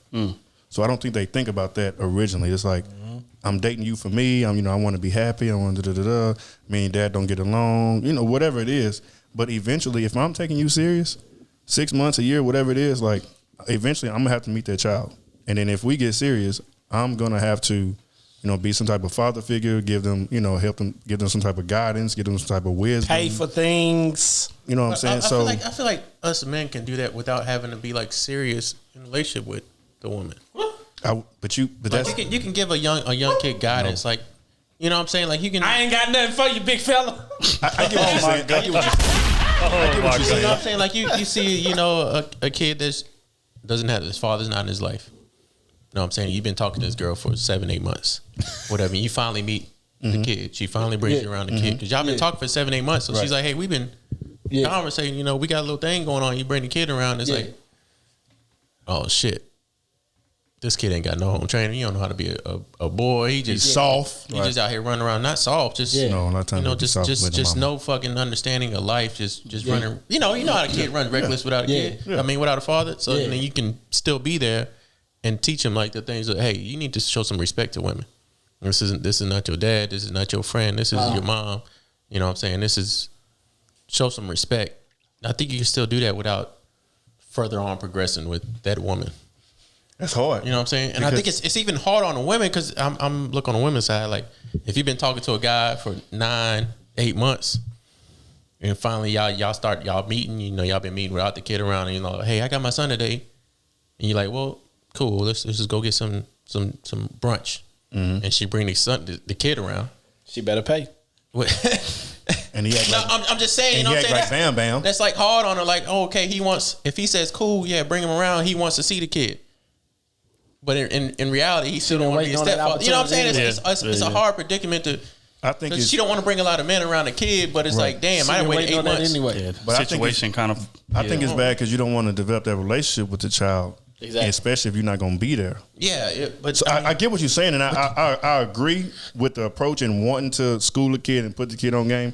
But then now that kind of causes a little conflict because, like, if y'all break up and now you didn't develop this strong bond with this kid.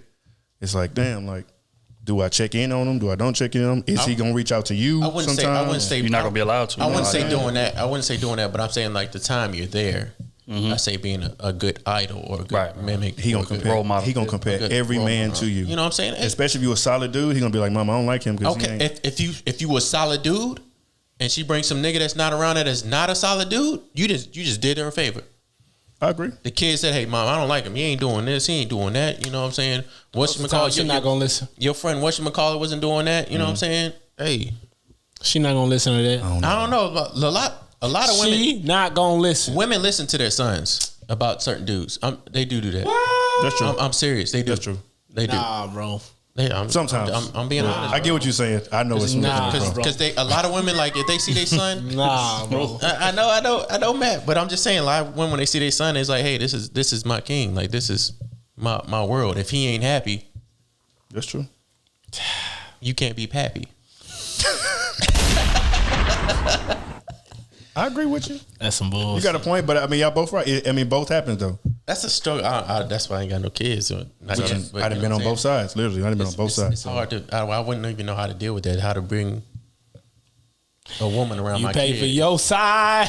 I'm not even talking about financial wise, man. I'm talking about like if you dating, like if I'm talking to a woman for 8 months, yeah, it's a certain period of time where she's actually gonna see my kid because my kid gonna be with me, right? If I know, when can I be comfortable? 8 months, the shit can still go wrong. Mm-hmm. And your kid could be like, "Oh, hey, what happened to your friend?" See, but we talking about these women that be wanting a dude to meet them after a month of knowing them. Oh, I got a child. They gonna be with me over here. So you can come through. Well, yeah. I mean, that's like generic women. But I'm talking about like serious, like women that's serious relationship. My time is 6 months.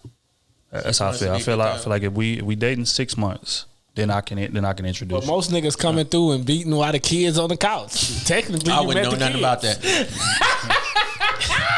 Otis told me everything about that. Ain't that right, Otis? You wouldn't, Kenny? You sure, Kenny? After this, we'll come back. We'll be back after these messages. Break for commercial break right now. Okay, on that note, man, we are gonna get into the advice column. We have an extensive one today. There's some crazy ass shit going on, man. Okay, this is from Dashka Chat, Patreon member. God damn, she ain't have to be anonymous, huh? No. She says, I've never heard that name before. Yeah, I hope I'm saying it right. Dashka or Doshka. I hope I'm saying it right, but shout out to her. She says, "Hey, fellas, I came across this article in my email today and would like to hear y'all's opinion on it." Okay, let me open the article. Article states, nothing sets social media ablaze like a good debate, and this wild Reddit post on who should pay travel bills was a lot. A user on the popular Reddit thread, Am I the Asshole, posted a question to the platform to get some outside perspective on an issue that he's probably now wishing he kept to himself. The poster stated that he and his girlfriend of 2 years shared all the bills 50-50 since the beginning of their relationship. Things got a bit complicated, however, when they agreed to go on an expensive international vacation with his seemingly wealthy family. For context, he works as an IT consultant, pulling in $150,000 a year, while his girlfriend is a teacher, making $45,000 a year. To prepare for the travel bills, she picked up a second job as a waitress on weekends. But even that extra income wasn't enough to offset the cost of the trip. She opted out of several activities like wine tasting and scuba diving and only ate 2 meals per day. Quote unquote, my parents thought it was very strange that she only eats 2 meals a day, although normally she eats 3. She couldn't afford. The Reddit user reportedly asked his girlfriend about the change in habit, saying that he heard her stomach growling at one point. This not real. No, it's real. Growling at one point and claiming to be, quote unquote, concerned about her having an eating disorder. She admitted to being unable to afford the expensive itinerary, including more meals, and feeling overwhelmed by the whole ordeal. She doesn't know if this is going to work long term, if she is expected to go on vacations like that with people who make so much more than her, he explained, adding, I feel bad that I did not pick up on her discomfort sooner, but we did agree to split everything 50-50, and I don't know why she agreed to come if the cost was an issue. He trash. Yeah, he should have picked He trash. He should have. There's no way. He trash. Two years Not in even the game, that. She shouldn't have paid. Or even if the roles is flipped. You get what I'm saying? Like, you know the lineage you coming from. Right? And obviously you love this woman. You get what I'm saying? And you know off the rip she can't afford that trip, bro. She couldn't afford that trip in 2 years. She make $45,000, you make $150,000. You get them? She couldn't afford that trip in 2 years. It should have been a no. Hey, look, baby, we going on this trip. I got everything. Don't worry about nothing. Take off on these Period. days. Just get off. Yep. You get what I'm saying? Like, that's disrespectful, bro. I agree. That's disrespectful. And if it was role reverse, that would be disrespectful on the woman part too. That's disrespectful because you know what your and that nigga make 150. So I can only imagine what his mom and daddy got. Because if you coming from that type of lineage, what your mom and daddy got? It says that his family is wealthy. You get what I'm saying? That's what it say. So I'm there with your mama, daddy, your uncle, your aunties, and all these motherfuckers got stupid bread, and I make $40,000 a year, and you expect me to go half on everything? That's crazy, bro. That's fucking nuts. So you heard her She had stomach bubble growling. guts. That's fucking nuts, bro. Her body was eating herself. He said, "Was you worried about having an eating disorder?" Come on, bro. That's crazy. At least he could have said, "Hey, what can you afford this? What can we afford together to do?" You know what I'm saying? Okay, cool. Well, let's do this. With a bill 50, he could have afforded both of them easily. I'm still tripping on the 50-50 bills. Because when you pay 150, you make 150, she make 45. Exactly. Y'all shouldn't be going 50-50 on bills, bro. Come Nothing. on. Come on, bro. Come Nothing. on. That's That's Come fucked on, up, bro. Shut up, Kenny. I don't care about that. That's fucked up, bro. And I would look at my own nigga weird. That's crazy, I would look bro. at my nigga weird if he did that to somebody, bro. 45,000. 45,000. You bringing in a Make it bill 100 50? more. 100 more. Crazy. 100 more than me. Okay, let's put it this way. And she paying. Wait. Okay, let me hear. Let me hear, Kenny. Wait. Let me hear. Wait. Let me hear. Let me hear this. Let me hear. Cool. She making what 45,000. I'll make 150. Okay. But she want this Audi Q8. That's $80,000. Mm-hmm. You paying that or she paying that? She gonna pay that. We not getting that. Wait. What? That's true. We not getting that. We gonna get something in your budget. Correct. But living style, not the car. Living style.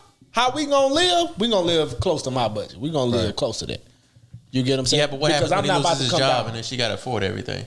Damn, why the nigga gotta always lose his job? Wait, that's what y'all say. I feel That's what you say when that's you real. want a That's woman. real. She That's got to real. be able, whenever shit go Let me wrong, explain it to you. she got to be able to cover the bill. Let me explain it to you. Because that's why he said, let's go 50-50, because if shit go wrong, She got to be able to cover the bill. But look though, the difference in this situation is his family is rich. What So his if he family loses got his to do with job, they gonna send him money to maintain his lifestyle till he get another one. How you know that? What if his family, one of them families like, oh, you just a bum ass motherfucker? Nah. Because a lot of white people do that. That's true. If but you nah. lose your fuck, white people will cut their family members off right then and there.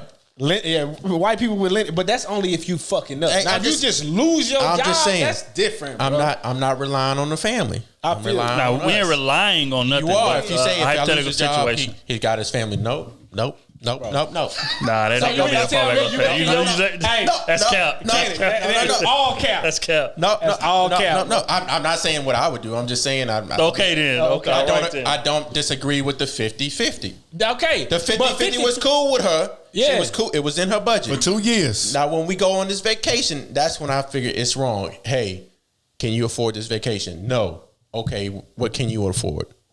You can afford this? Okay, cool. I'll front the rest. What if she just said, look, I can't afford nothing on that vacation. You'd have footed the whole thing. I would have said, fuck it. I'm just not going to go. Because she's still going to feel uncomfortable when he's sitting there, oh, I can't afford none of this. You know, or she maybe not. Bye, bitch. You know what I'm saying? But, I mean, if it's Nah, expensive. Nah, you gonna leave it at the crib?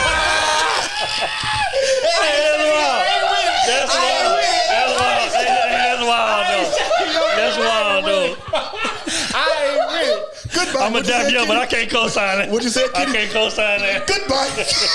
I can't co-sign. Goodbye.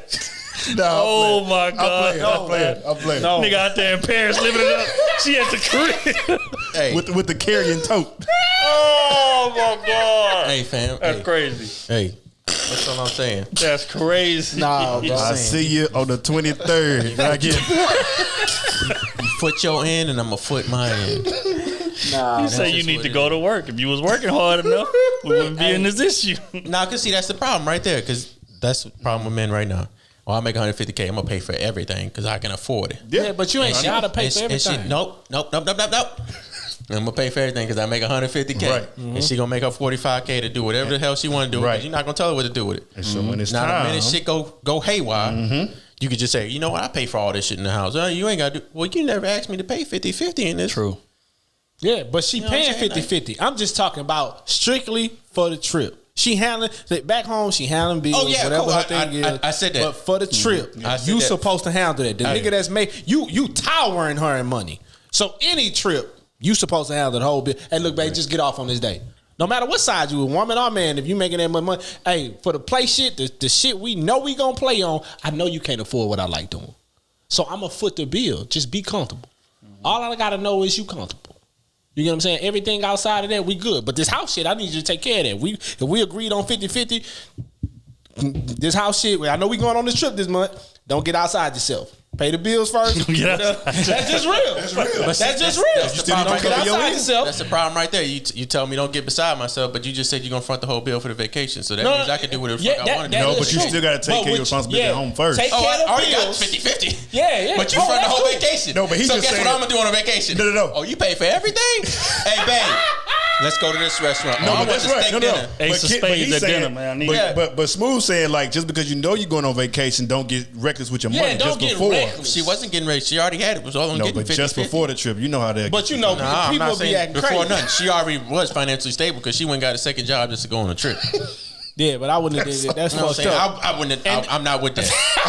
I'm just saying. I'm not with that. But I'm saying she went on the second job and still only ate if I make 150K, we gonna split this shit 50-50.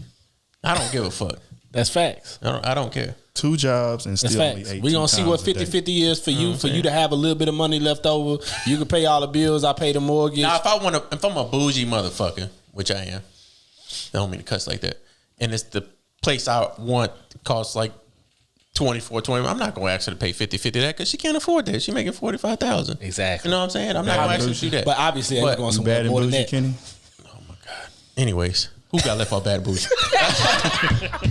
But if it comes down to, like little miscellaneous stuff like her car note or electricity or, phone bills and stuff like that, yeah, you could, hey, we both work here. Just because I make $150K, that don't mean, hey, you like night shit. The way I can afford night shit for you is because we splitting these bills 50-50 and I can go throw that away. A lot of these men fuck up and say, I make $150K. She ain't got to pay for nothing. That's true. On top of buying all the I want this. shit. I want this Louis V bag. I want this. You know what I'm saying? And it gets to the point where I'm paying for everything in this house. She ain't got to pay for nothing. Now you start to build up what they call it, like resentment, animosity or resentment towards it. Because I got to pay for everything. She don't ever offer to do nothing. She don't ever start slacking off that ass, especially when she starts. Man, you ain't never asked for nothing. You ain't asked to pay for nothing. That's true. That's true. That is funny. We're gonna move right along. 2 meals a day. Set the precedent.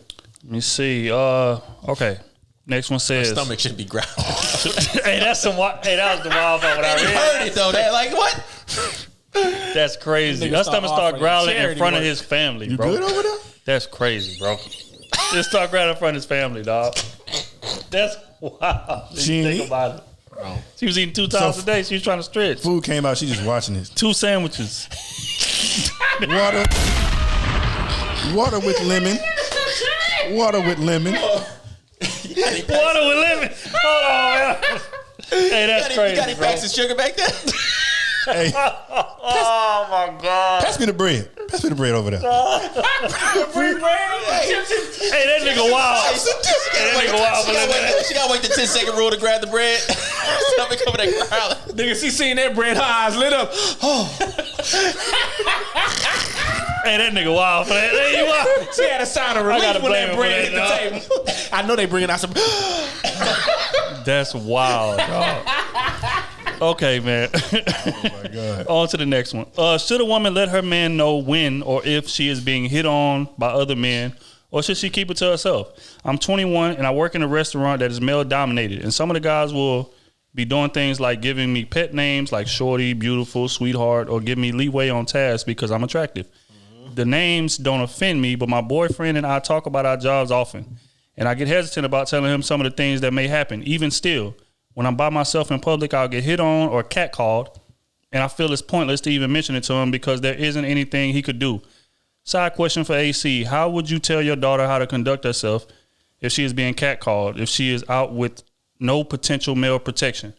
The rest of the crew can chime in on this as well. I don't have to be anonymous. My name is Asia. Patreon member.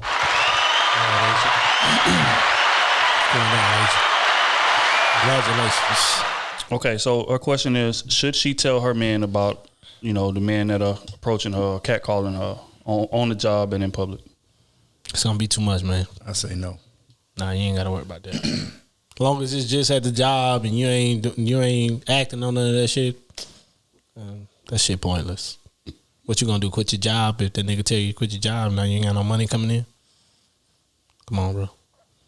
I mean, you chose the job too in that profession, so I mean, you kind of knew what you was getting yourself into a little bit.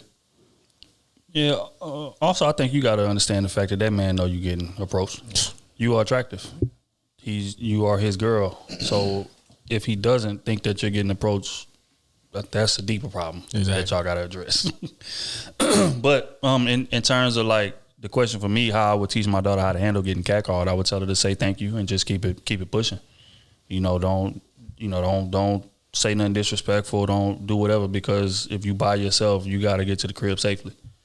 So just say thank you. Hey, I appreciate it. Keep going. Tell them you got a man, or tell them you married, whatever the case may be. Tell them whatever you got to tell them to get up out of the situation. But just be safe. Make it home safe. And if it gets too crazy, call me and I'm going to come through there and it's going to be, yeah. But, yeah, that's the advice I would give. But as far as whether or not you should tell him, no. Because, again, he already knows that. And all that's going to do is put doubt in his head, or put situations in his head. Oh, now I got to go to her job and see what niggas is doing what. Oh, these niggas talking to my girl, think they can do this, think they can do that. That's going to break out the insecurity in that man. If you telling him every day, hey, yeah, such and such approached me. Today, 2 men approached me. It's going to look today, like you bragging. Right.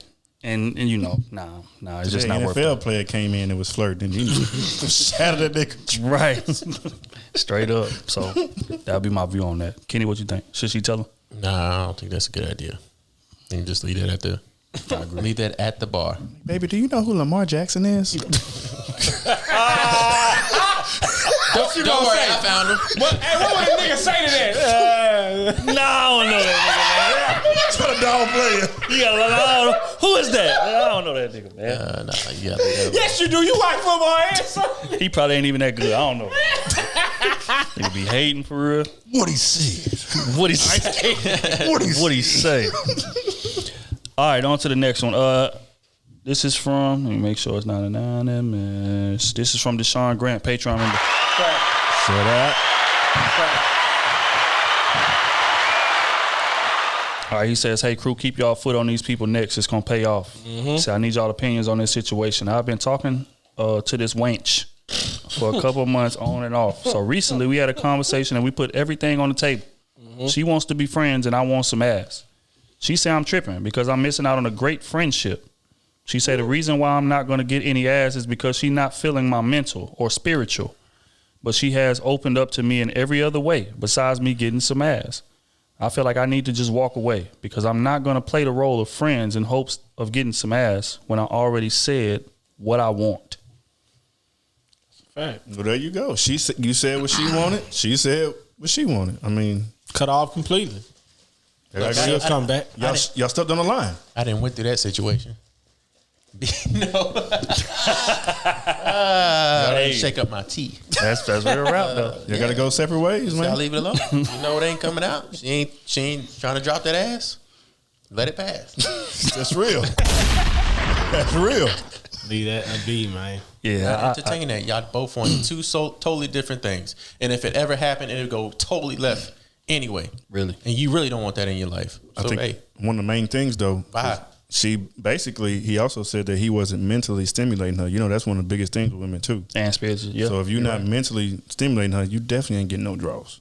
So you gotta cut off. She'll be back. No. She'll circle back. I don't think so. Look here, bro. You gotta let a nigga dog her first. And then when she triple back, you dog her too. What? Yeah. Hey, bro. Cut off completely. I'm not with it. Another nigga dog her. No. I could never dog her because I already told her what the dog was gonna do. Yeah, man.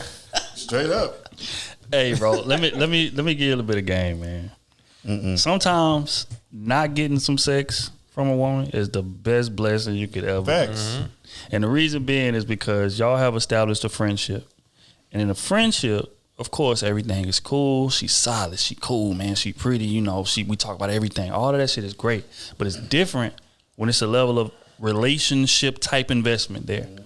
And when you give a woman sex, good sex, all of that, she cool. You know, everything is cool. Everything is smooth. All that's going to change. Immediately. So the degree to how much that's gonna change, you don't know. And sometimes you don't want to know. It's just real. Or I don't care to know. Right. So at the end of the day, just like Kenny said, if it's not falling organically, let it go. Let it go. Let it go. And it may be a big blessing. And I'm sure if you was to ask her or ask maybe some dudes she talked to or ask her how her relationship is going, that's going to shed light on, wow, okay, you know what? I'm glad I didn't hit that because he dealing with this. She done keyed this man car. She done went up to his job, started acting a fool. She done talk crazy to his mom. Like, it's a lot of different things that sex brings in. Blessing in disguise. That wasn't there before the sex hit. But if she double back, make sure you dog her. She deserves it. She deserves it. It's real. For not letting you hit the first time. That's real. For making me wait. Don't make me wait. Ain't nothing like the first time. I'm trying to tell you I can blow your mind. Oh my God. Baby, if I touch you, then gonna fall in love. Please stop. Okay. Next one is from Candace, Patreon member. It's cracking. Congratulations, Miss Candace. You've made the cut. Welcome to Sleaze University. She says, hey guys, I hope all is well in each one of y'all's lives. I have a question. If a man is unhappy in a relationship, why won't he just break up with the girl instead of doing things that will force her to break up with him? For example, my friend was with a guy for 2.5 years. They broke up for 2 years, and recently, probably about a year ago, they got back together and are now living together. Now, since getting back together, my friend is noticing the same behaviors as before. The behavior is him not coming home. What I mean by not coming home is he will go out with his friend, fall asleep at his homeboy house, his phone will die, etc. This happens enough to where she has brought it to my attention, and I made the choice to bring it to you guys. I believe him. The most recent event was Memorial Day weekend. They decided to have a party at their house. All of his family was there. All of her family was there, and people from the neighborhood. Around 10 p.m., he took one of his friends home because his friend was drunk. No biggie, right? Well, he never came back. Mind you, his family and her family were coming up to her during the party asking her where he was because they were worried. The last person they didn't leave their home until 1 a.m. Oh, the family didn't leave their home until 1 p.m. and he was still not home. You mean 1 a.m.? So 3 hours later. Yeah, 1 a.m. and he was still not home. She doesn't even know what time he got home because she went to bed. To me, I would think he doesn't want to be there because he was willing to embarrass her in front of everyone. She has talked to another guy about it, and he told her that her dude doesn't want to be there because he doesn't want to be with her. I'm not the type of friend to say leave your relationship, quote unquote, unless she was getting beat on. Because I understand I can't fill the role of that man plays in her life. So again, for Kenny, I ask, if a man is unhappy, why doesn't he just leave the relationship? Why does he do things that force the woman to break up with him? Sorry, this is so long. She said for Kenny, nigga. Why she had to pick me is what I want to know. What did I do? What that say? Because you be... What I leave. Say for Kenny, don't get that bread, get that head.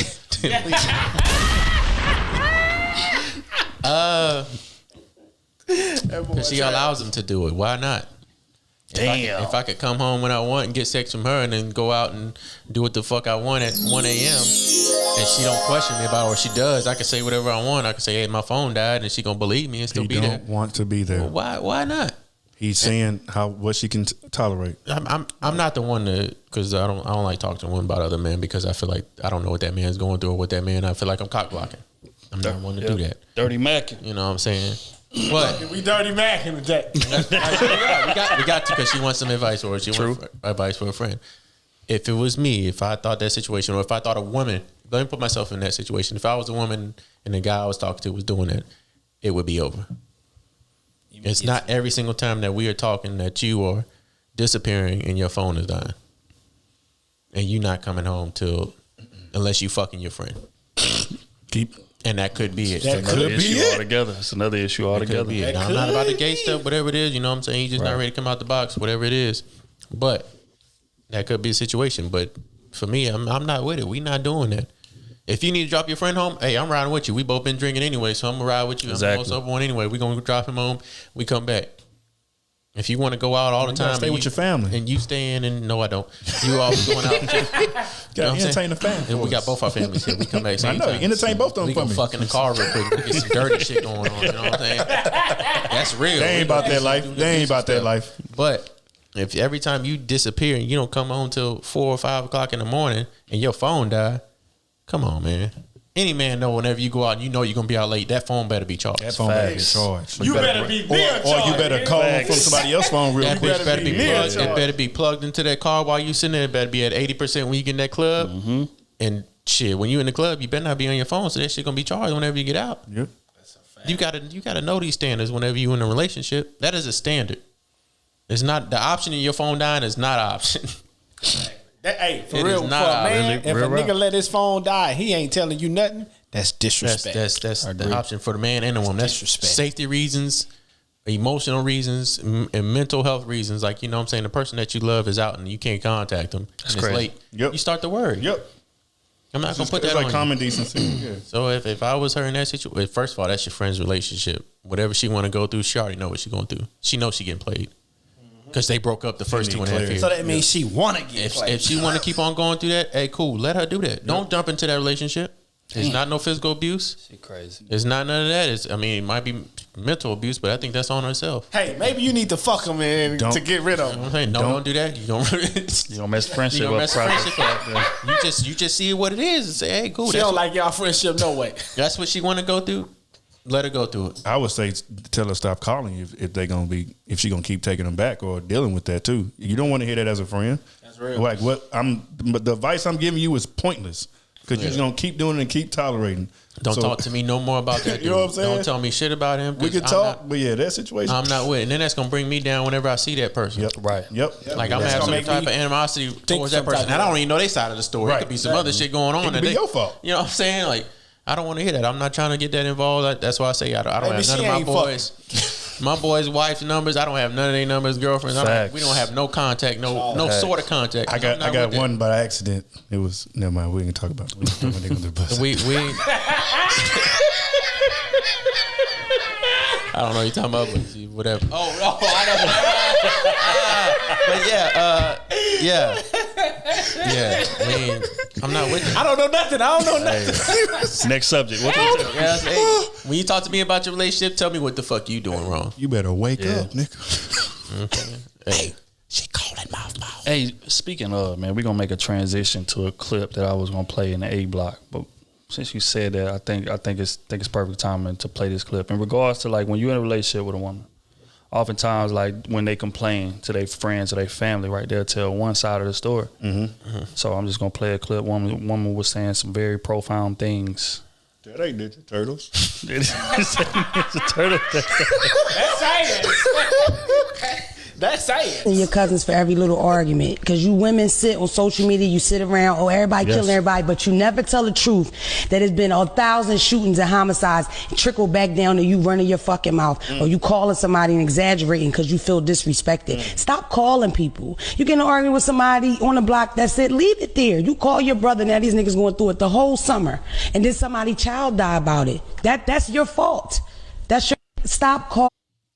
So I think that's very profound. A lot of times when you be in a relationship, they'll tell their friends one side of the story, or their brother one side of the story, or their uncle one side of the story, and now you done got into a situation because she's not telling the full goddamn situation.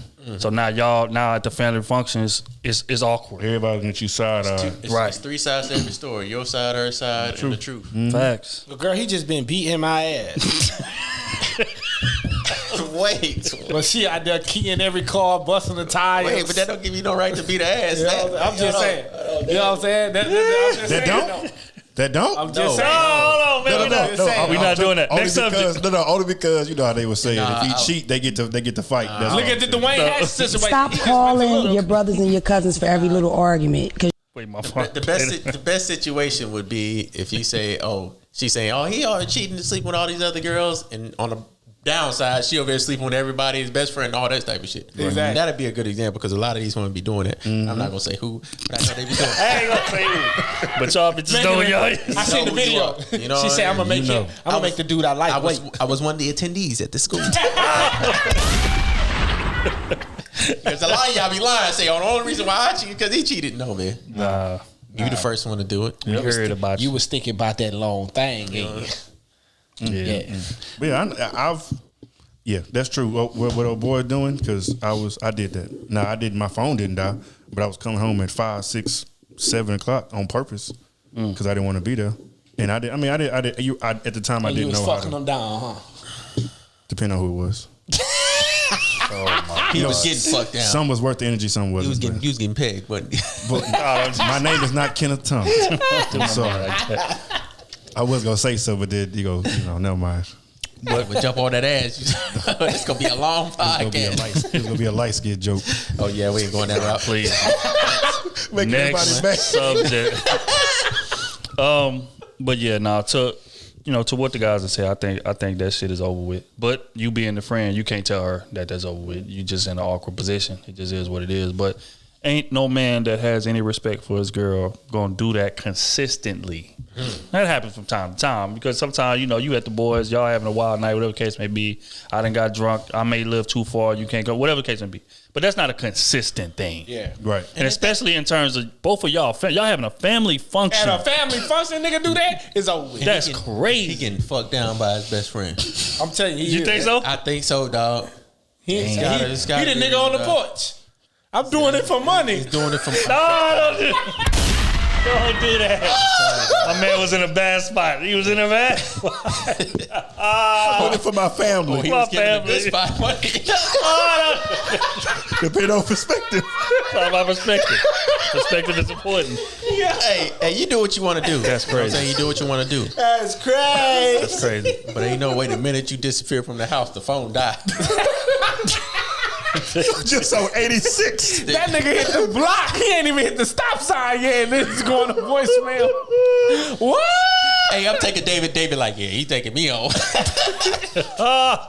Hey, he might be gay for real. For real. All right. On to the next one. This is from India. Patreon member. Shout out to India.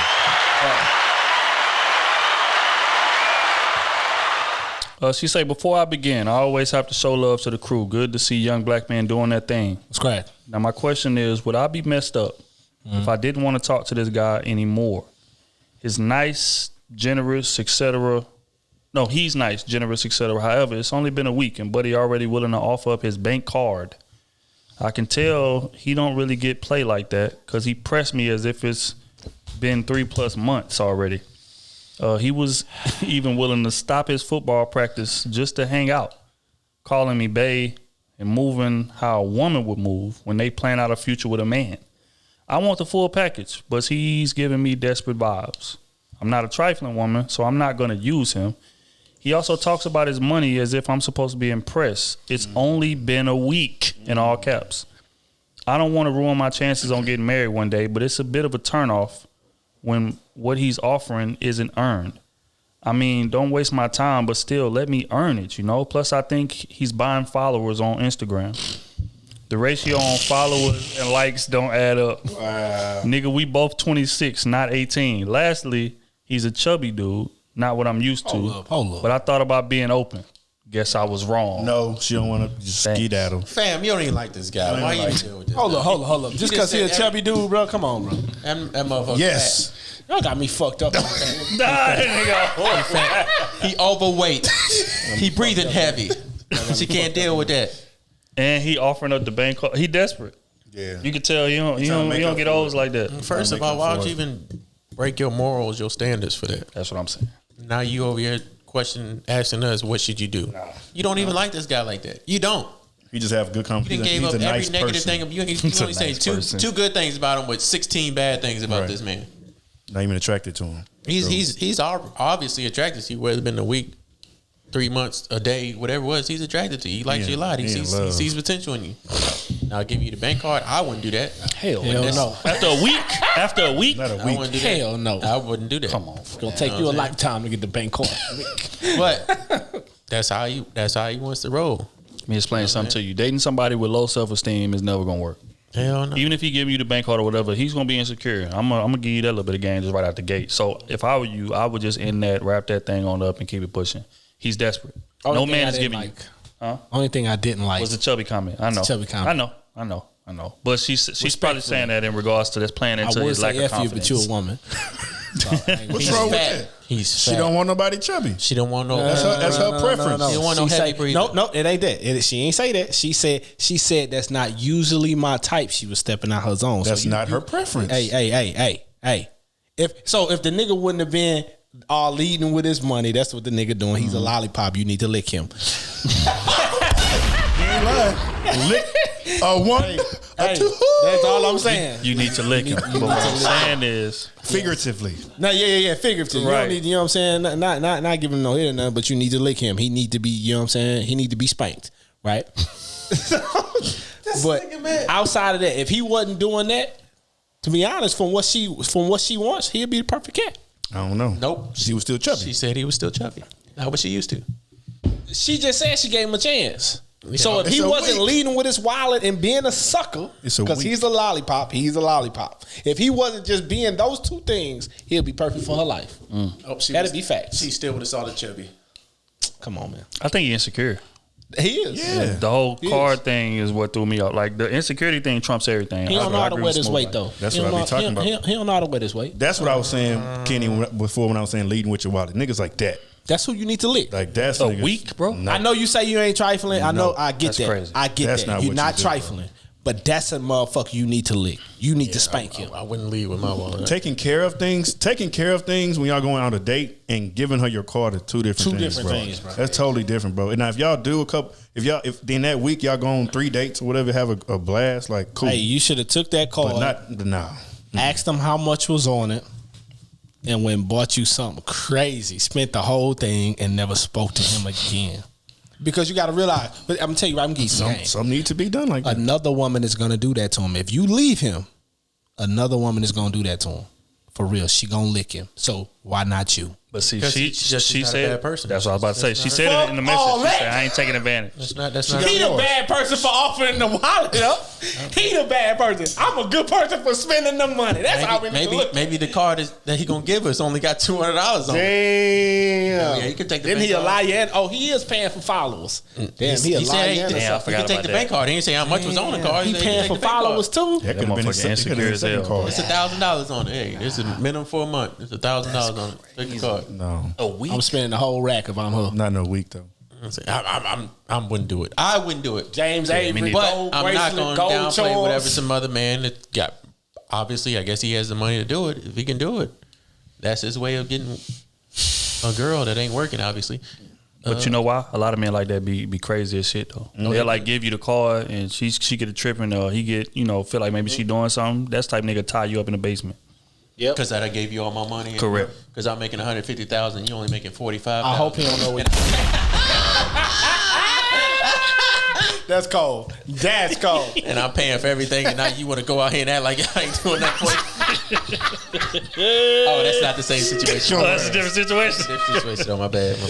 Okay. On to the next one. This is from Kim, Patreon member. Thank you, Kim.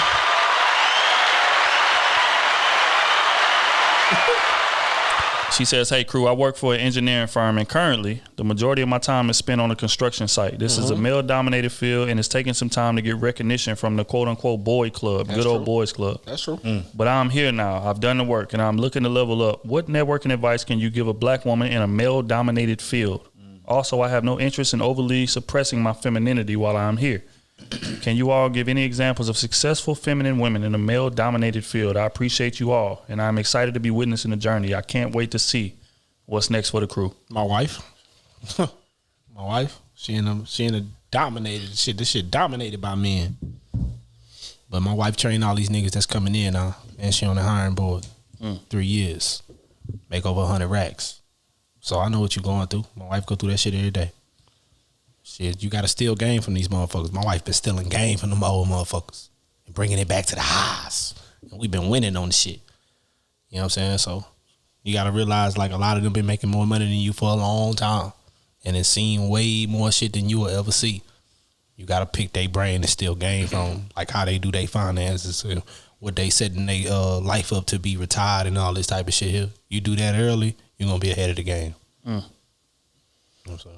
Yeah, I agree. I think, because I got a lot of women that work in my field, and oil and gas, accounting, corporate, a lot of that is male dominated. But the thing is that it's you don't have to tuck your femininity. And a lot of women feel like they have to do that. They gotta put on this masculine, I guess, mask. But you don't really have to do that. I think you can just be firm when it's time to be firm. Whenever somebody play with you, or whenever somebody feel like they can, try to finesse you, you can put your foot down like, hey, that's not going this way. I know enough about this field to where, no, that's not how you do it. This is how you do it. And stand on that and then get right back to your femininity. You know what I'm saying? You don't have to be a man. You don't have to try to carry yourself like a man. So that would be my advice as far as networking. Learn as much as you can, just like Smooth said, his wife doing the same thing. Like any bit of game that you can get, even from people that you don't like, because it's a lot of that. Because people are so especially in the corporate world, people are so thirsty for elevation and jealousy and envy and all of that shit is just so prevalent in there. But even somebody that you don't like, you can still learn from. So take whatever game that you can get. Make sure that you do solid business. You do your assignments on time and all of that good stuff, so where you have a good rapport, and then you'll be able to carry yourself well if you move that way. But you don't have to be a man in a male dominated field. Facts. I think the only thing, I won't say only thing, but one of the main things that they be looking for too, dealing with men, is for you to not be so emotional. I think that's one thing they be fearing. Like a woman in a position of power, when it comes to a certain time with a big decision, then she gonna act on emotion based versus logic, or what's best for the company, or what's best for the department, whatever it is. So try not to be so emotional and just try to stay as level-headed as possible. Again, what I'm saying, like B was saying, stay in that femininity. You can still be strong, you can still be solid, still voice yourself. There's various ways you can do that, and and not step out of character. So. Yeah, I think that's well said. Can you got anything to add to that? You good? All right, we're going to move on to the next one. This is from Ali, Patreon member. Ali, crack.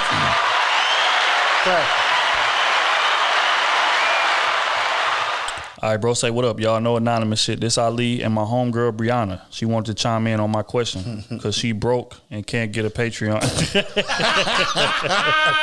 First of all, Ali, don't play her like that. We all been through those times. She listened. We've been through those times. He say, and y'all haven't answered that question yet. So I guess he might have wrote a question on Instagram or something. Pay her Patreon for the year. Yeah. But he say, anyway, on my last question, I was a little drunk, so I meant to ask this also. What's the proper way or steps to go about a breakup with or without the heartbreak? Because O said back in episode 33 or 34, I think we've been lied to as dudes going around smashing chicks right after a breakup isn't healthy and it's wrong, but didn't really elaborate. So I'm asking, how would y'all go about it in y'all's opinion? That was the more important question I wanted to ask, rather than just how to deal with being lonely. And Miss Brokey over here, question is, what does this generation of men bring to the table outside of quote unquote meat? Pause, since y'all love asking what women's supposed to bring. And she wanted Otis to answer this first. I don't know, kinfolk. He started laughing. But she 23, out of college, and in her words, guys aren't handyman or jack of all trades anymore. They can't work on cars or build things around the house, barely cut grass, and can't even fire up the pit and throw something on the grill. Now, I can vouch for her and say, from what I've seen, she's dated different niggas before and isn't the normal girl who dates the same type of dude over and over and claim all men ain't shit. She got some variety in her relationship background. She just unlucky, I guess. But that's what she wanted to ask y'all. Stay breezy in this Texas heat. I'm looking forward to them fire-ass shorts. She just unlucky, or she's just single for a reason? Yeah, folks say, okay, so it may be her. All right, first question. He say, what's the proper way or steps to go about breakup with or without the heartbreak? You just need time to yourself. You need to figure out who you are, what you want to do going forward. Because a lot of times when you're in a relationship, you tend to neglect more of yourself, because especially as a man, you pouring into your partner so much. You trying to build, you trying to, hopefully, develop some type of future. So there are times where you end up losing yourself. Women do it too, but especially as men, like, we end up losing ourselves because we trying to make sure she happy. We don't want we don't want her upset. So, like we always talk about, there are times you fold just for the benefit of the relationship, because you want to be able to lay with her that night or whatever it is. Don't do it. So exactly, don't do that.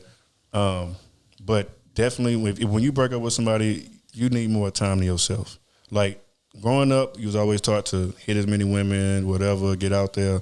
That's what I'm saying. That after a while, though, it's no fulfillment. It's zero fulfillment because you sleep with them, and then it's like, what's next? Like, you got to go. Like, I don't want nothing else to do with you for the most part. I would rather be with somebody I can kick it with. We mess around, we can kick it, like things like that. Not just somebody that's just hitting and dipping like that. At night, at 32, that shit ain't fun no more. I want somebody I can actually kick it with, enjoy myself. If we gonna mess around, at least we can at least enjoy ourselves. I kick it with him. You know what I'm saying? So until I kick him out. So that's me. But you need time yourself to just know who you are, because there are some people who bounce to relationship to relationship to relationship and have zero clue who they are. True. So I say you're gonna have heartbreak regardless. If you break up with somebody you're in a relationship with and you love, I don't care what you try to do, you're gonna have heartbreak. Because if you don't have heartbreak, you ain't love them like that. True. It don't matter what you try to do, whatever it is, you just gonna have heartbreak.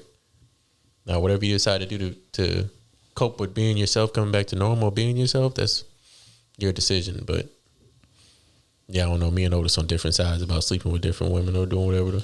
It's because you wasn't sleeping like that, man. I wasn't sleeping like that. Like that. In your bag like that. I'm just saying. Wasn't in your bag like that. Say the women, That's a bar. see, That's a bar. the difference is the women. You was wrist deep. I was elbow deep. Oh my God! But see, you only using your pinky finger. I'm using my whole hand. I'm more girth. You right now. I'm more girth. I got more girth. You right here. I'm more girth. Oh, no, You right here. I'm 5 fingers in. You one finger in. Shit. Holy shit! Don't ever do me like that again. Nah, what I'm saying is, I mean, any girl I sleep with, I'm be able to chill and kick it with. I'll just sleep with them and say, oh, you got to go.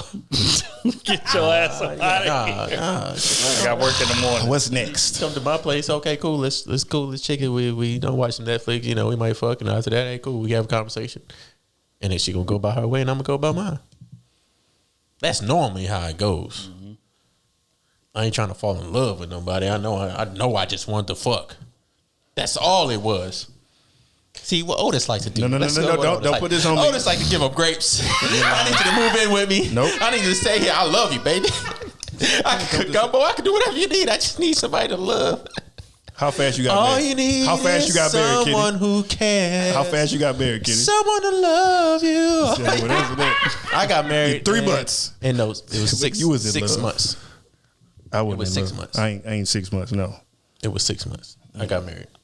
I got engaged. You was in love. And then 6 months after that, I got married. Well, no, 4 months after that, we got married. Because you was in love. Yes, that's fact. I don't know what point you trying to make. You the lover boy. Just because I got married, that makes me a lover boy? Yep. How many relationships have you been in? Early. How many relationships have you been in? 3. Relationships, real relationships, 3. I've said that 1,000 times on this podcast. 3 real relationships. Yes. Okay, let's. No. We're not gonna say real relationships. 3 real relationships. The what woman, you mean? the woman you called your girlfriend whenever we was around. Who? 3 real relationships. Now look at Matt's face. So when we was at Matt's house for his Christmas party, that was my second. No. Matt Christmas party. Nope, that wasn't your second. That don't count. Did you not call her your girlfriend? That was a half. That do count. That's 4. Okay, That's 4. That's Okay. 4. That's 4. That do count. All right, 4. Okay. And I've been in 2. But that was 6 months. And I've been in 2. That lasted 6 months. And I've been in 2. That lasted 6 months. So she was your girlfriend in 2 months. Do L count? No. She got to count. She was there for a couple months. Did I call it that though? Yes. No, I didn't. Yes. No, I mean we just playing. Well, let me just give her a resume. What we talk about though? Hold on. No, because you trying to throw my resume out there, and now your resume is going. You always coming up big.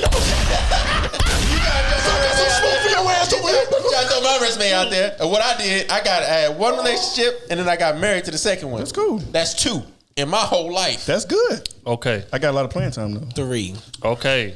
What's the shit? I forgot what the question. That's what I'm saying. Oh, how to handle heartbreak after the. Look here, man. We gonna edit all that out. This shit always get personal, man. No, we keep it all everything. We keep it everything. Better not take it out. Keep it everything. Fuck that. Keep it everything. Keep everything that sound about Otis. Keep all that shit. Anything that go on mine, you can get that shit out. Look here, if bro. I go down, you go we down. all go down. Loyalty.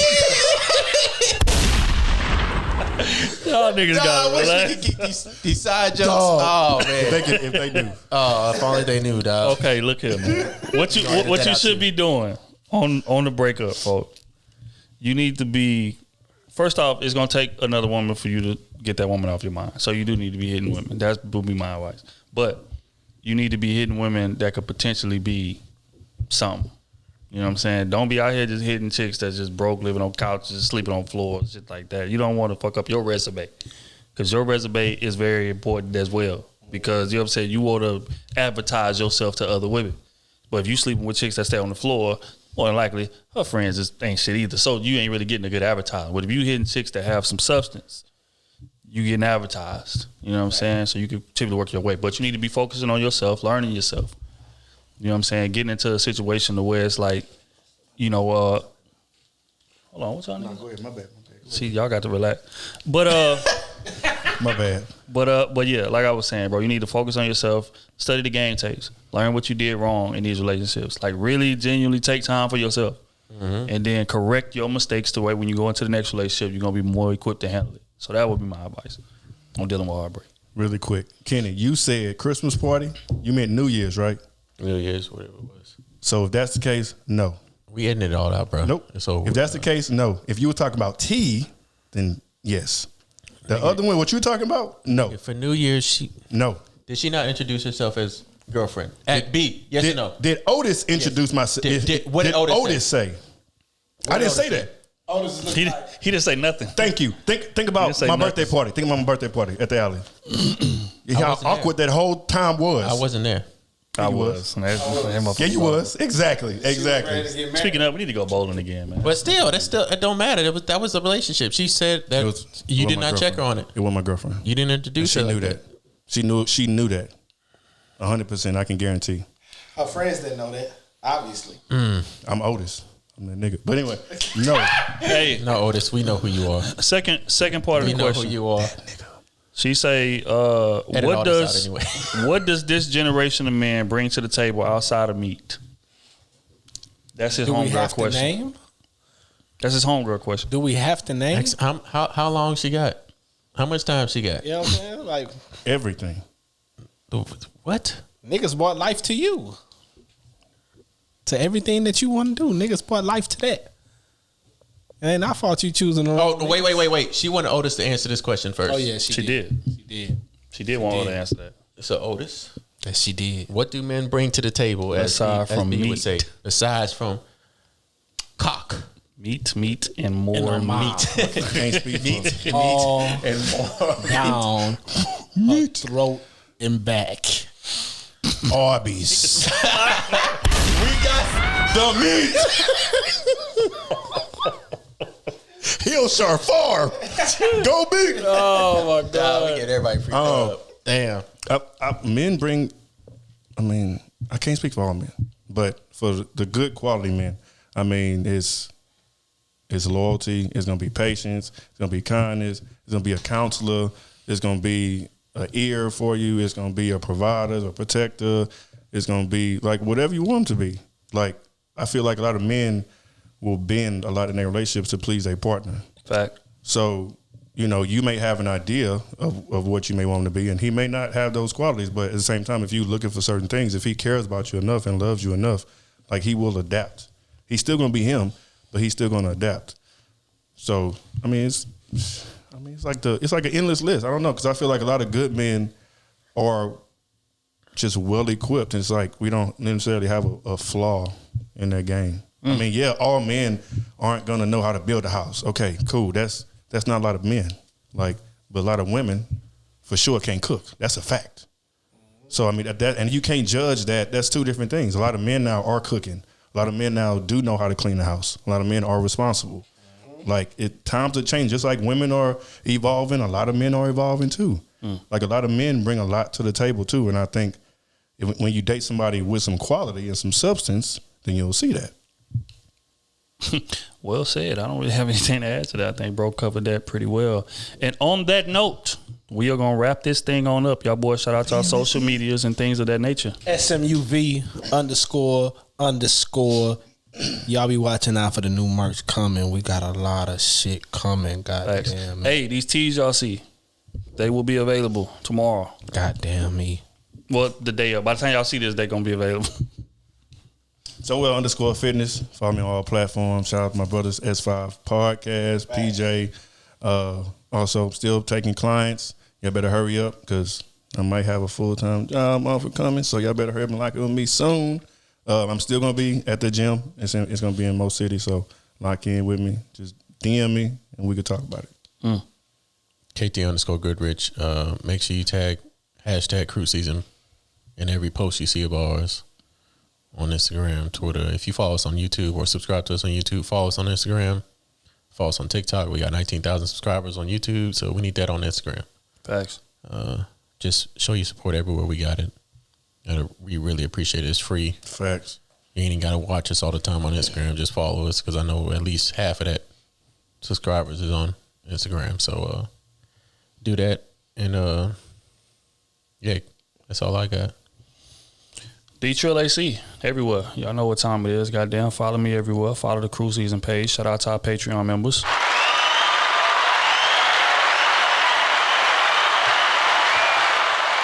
Oh, and congratulations to Trill-AC on his endorsement deal. I appreciate that. With Facts. One more time. Because they didn't endorse the whole Krew Season yet. Facts. So it's halfway fucked. Halfway, y'all good for looking out for my nigga. That's why we still got these red cups. That's why we got these red cups. You know what I'm saying? So whenever y'all watch us on YouTube, whatever it is, post #Red Cup Mystery Cup. Facts. That's what it is. Thanks. All the new followers we got from TikTok, man. We appreciate y'all and love y'all so much. Keep sharing the page and everything like that. We're gonna go up.